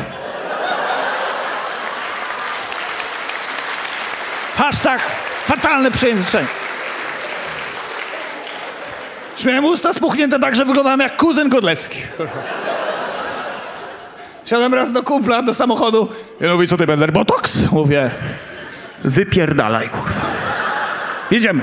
Już nie wspomnę o tym, że siura miałem ogryzanego jak taką marchewkę, po prostu. Całą noc było go. Jeszcze z aparatem na zęby. No.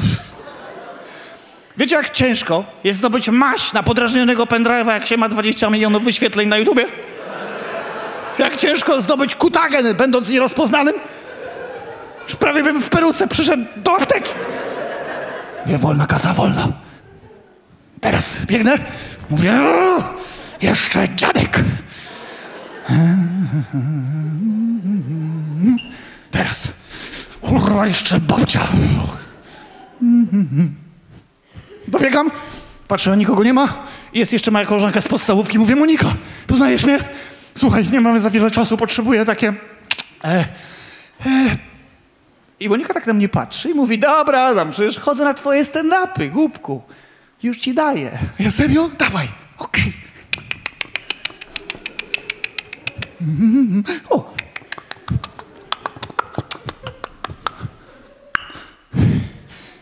Masz. Na zakola? Nie chcę. O, chuj, na zakola też to weszło. Aż się napiję, moi drodzy.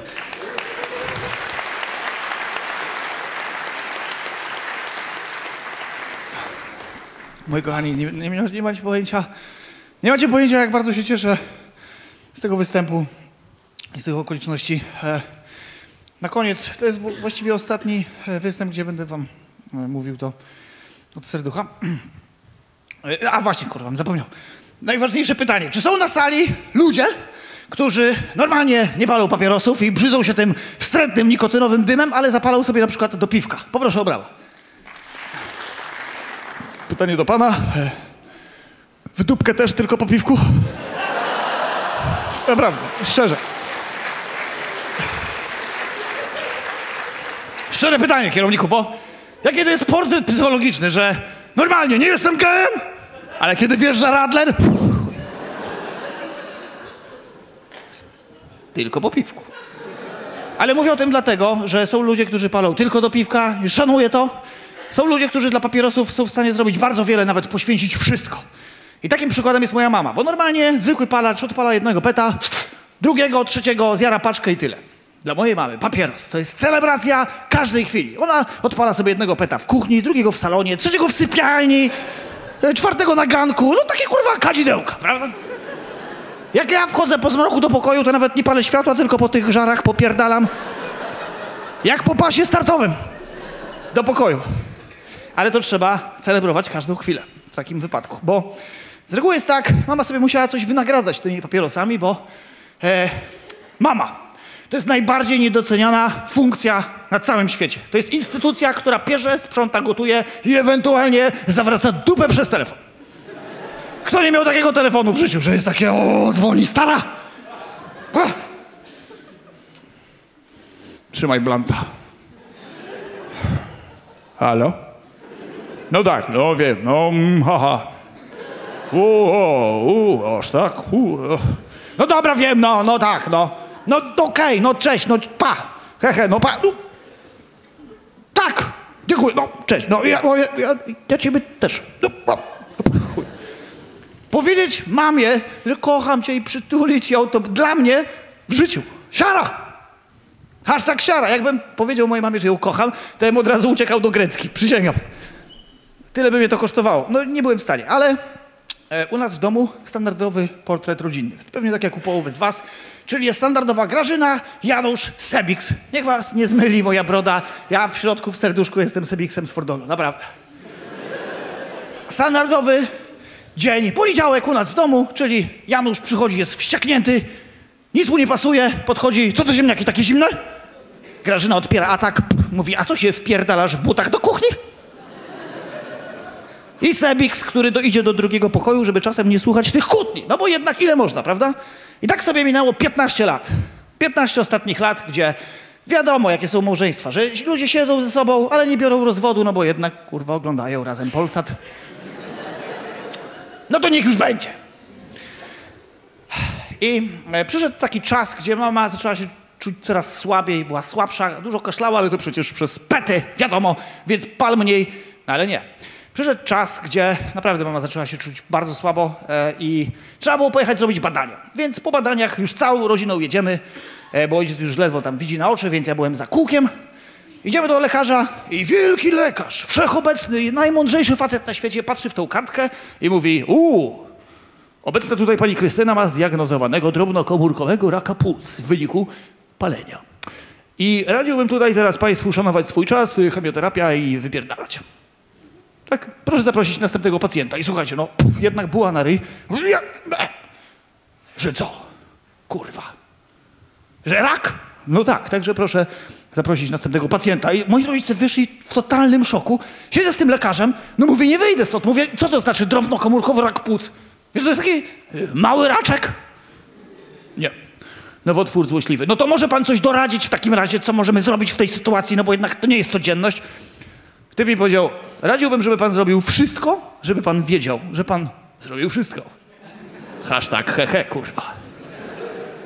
Mówię, dobra, wie pan co, dziękuję bardzo. Wychodzę z tego gabinetu i siedział jakiś typ. Podchodzę, mówię, dobra, morda, weź tam się trzymaj, przygotuj się na najgorsze. Jak?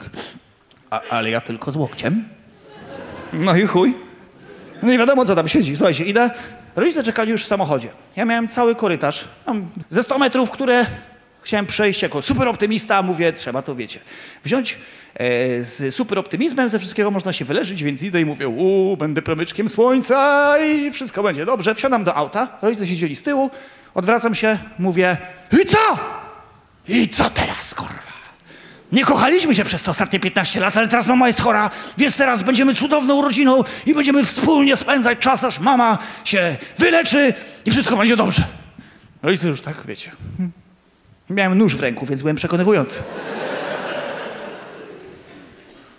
Pierwsze, co zrobiłem, uprowadziłem rodziców do kina, żebyśmy po raz pierwszy, jak wiecie, prawdziwa rodzina, spędzali czas i wiecie, to spowoduje endorfiny i w ogóle zajeżdżamy pod multikino, obczajam co leci, obejrzałem trailer w ukryciu i mówię, no, komedia dla całej rodziny. Słuchajcie, idziemy na Claire.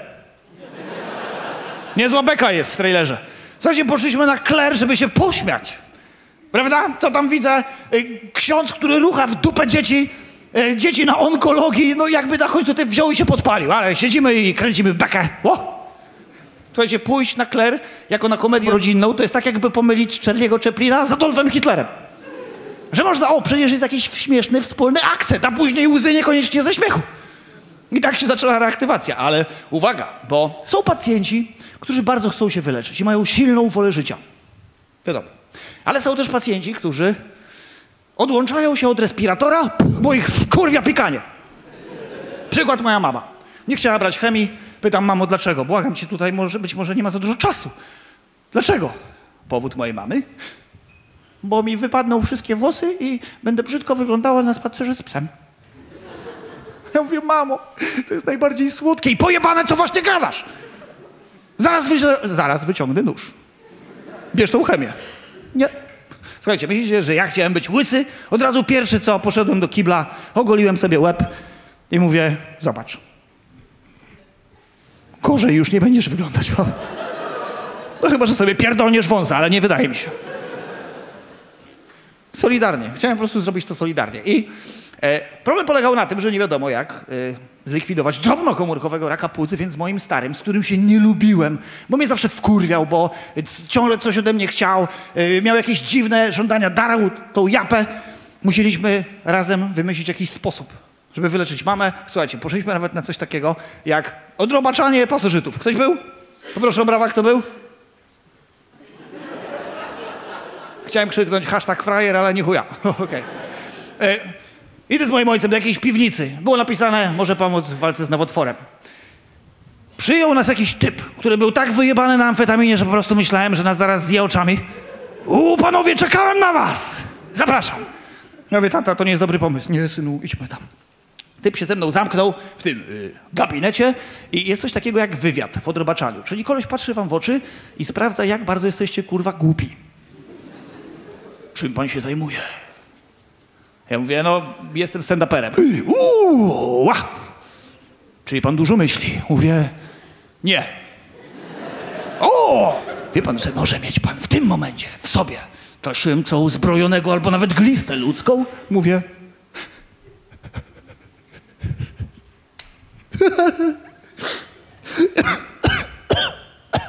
I korniki, i dzięcioła w dupie też? Czy pan sobie ze mnie robi jaja? A czy to pan sobie ze mnie robi jaja, to miało wyleczyć raka. Pan mi tutaj o jakimś tasiemcu?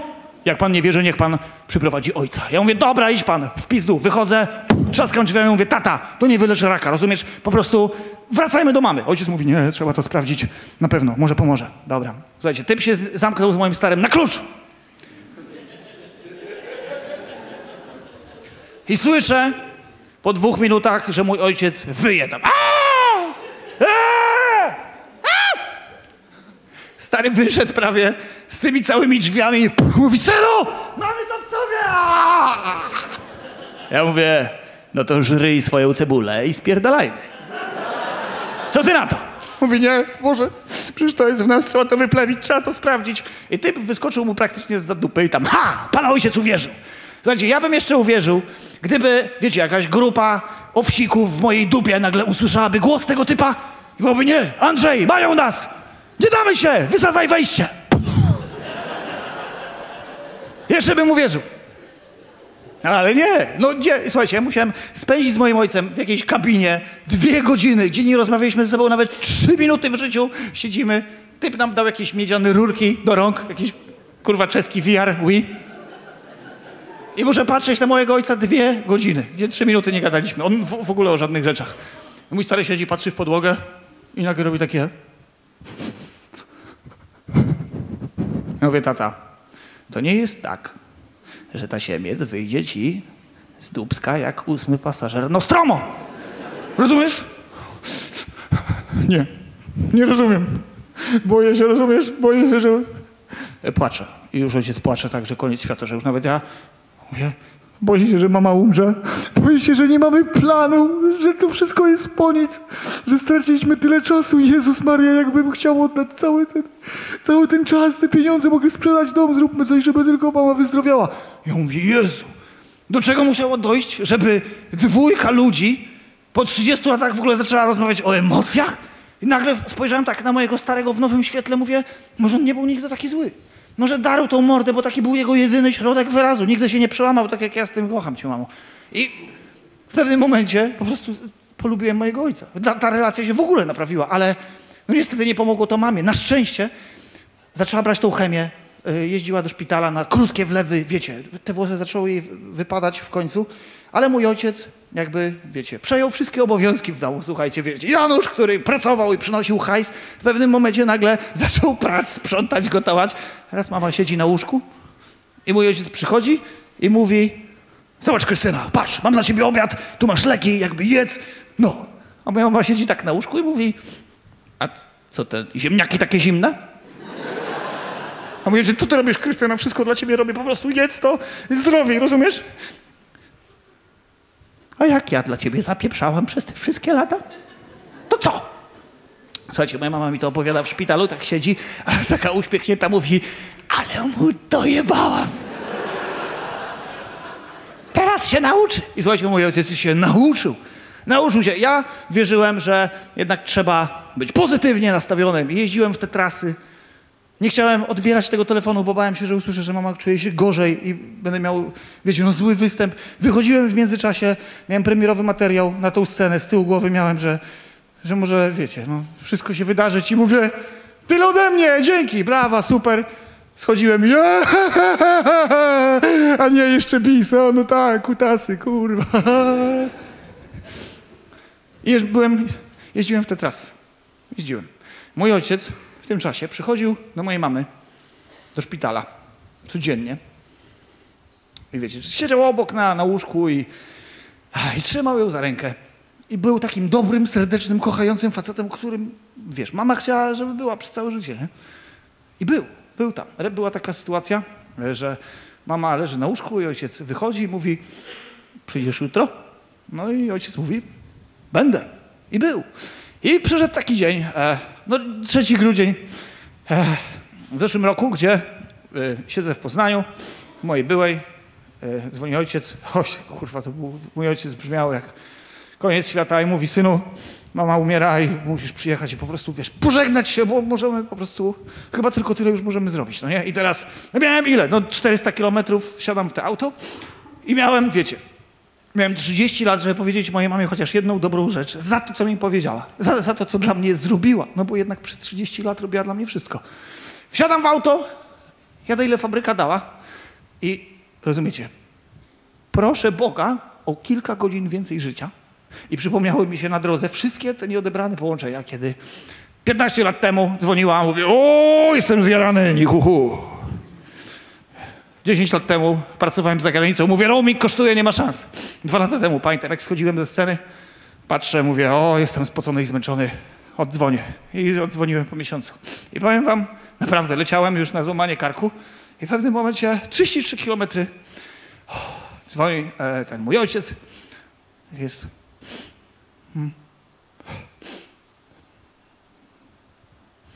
Umarła. No umarła, no co? Ludzie umierają, prawda? Więc dojechałem i powiem wam szczerze, jakbym miał no jedną taką rozmowę, że to ja dzwonię tym razem i mógłbym po prostu powiedzieć taką jedną rzecz od serca za to wszystko, najlepsze sobie w moim życiu, no to bym tylko powiedział po prostu, jak człowiek, wiem, co odjebałaś! Nie, wiadomo. Ja widzę tu ludzi w pierwszym, widzę, kurwa, łysy płacze, weź się ogarnij, facet, kurwa. Tutaj też dziewczyna. Nie będę nawet na was patrzył, po prostu powiedziałbym mamie, mamo, dziękuję ci za wszystko. No wszystko. Bardzo cię kocham i do zobaczenia w tunelu. W świetle w tunelu. Moi drodzy, to było wszystko z mojej strony. Dziękuję wam serdecznie. Byliście cudowną publiką.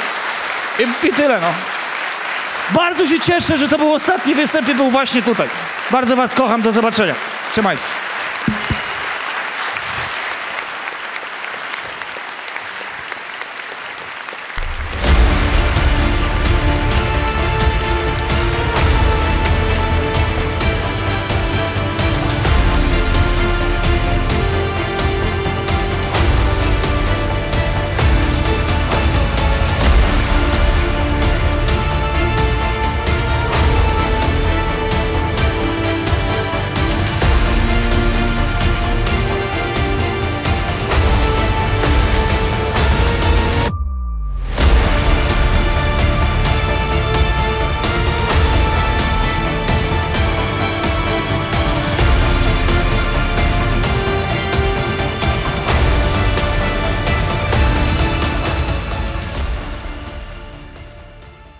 Ku pamięci Krystyny Bendler, prawdziwej superbohaterki mojego życia.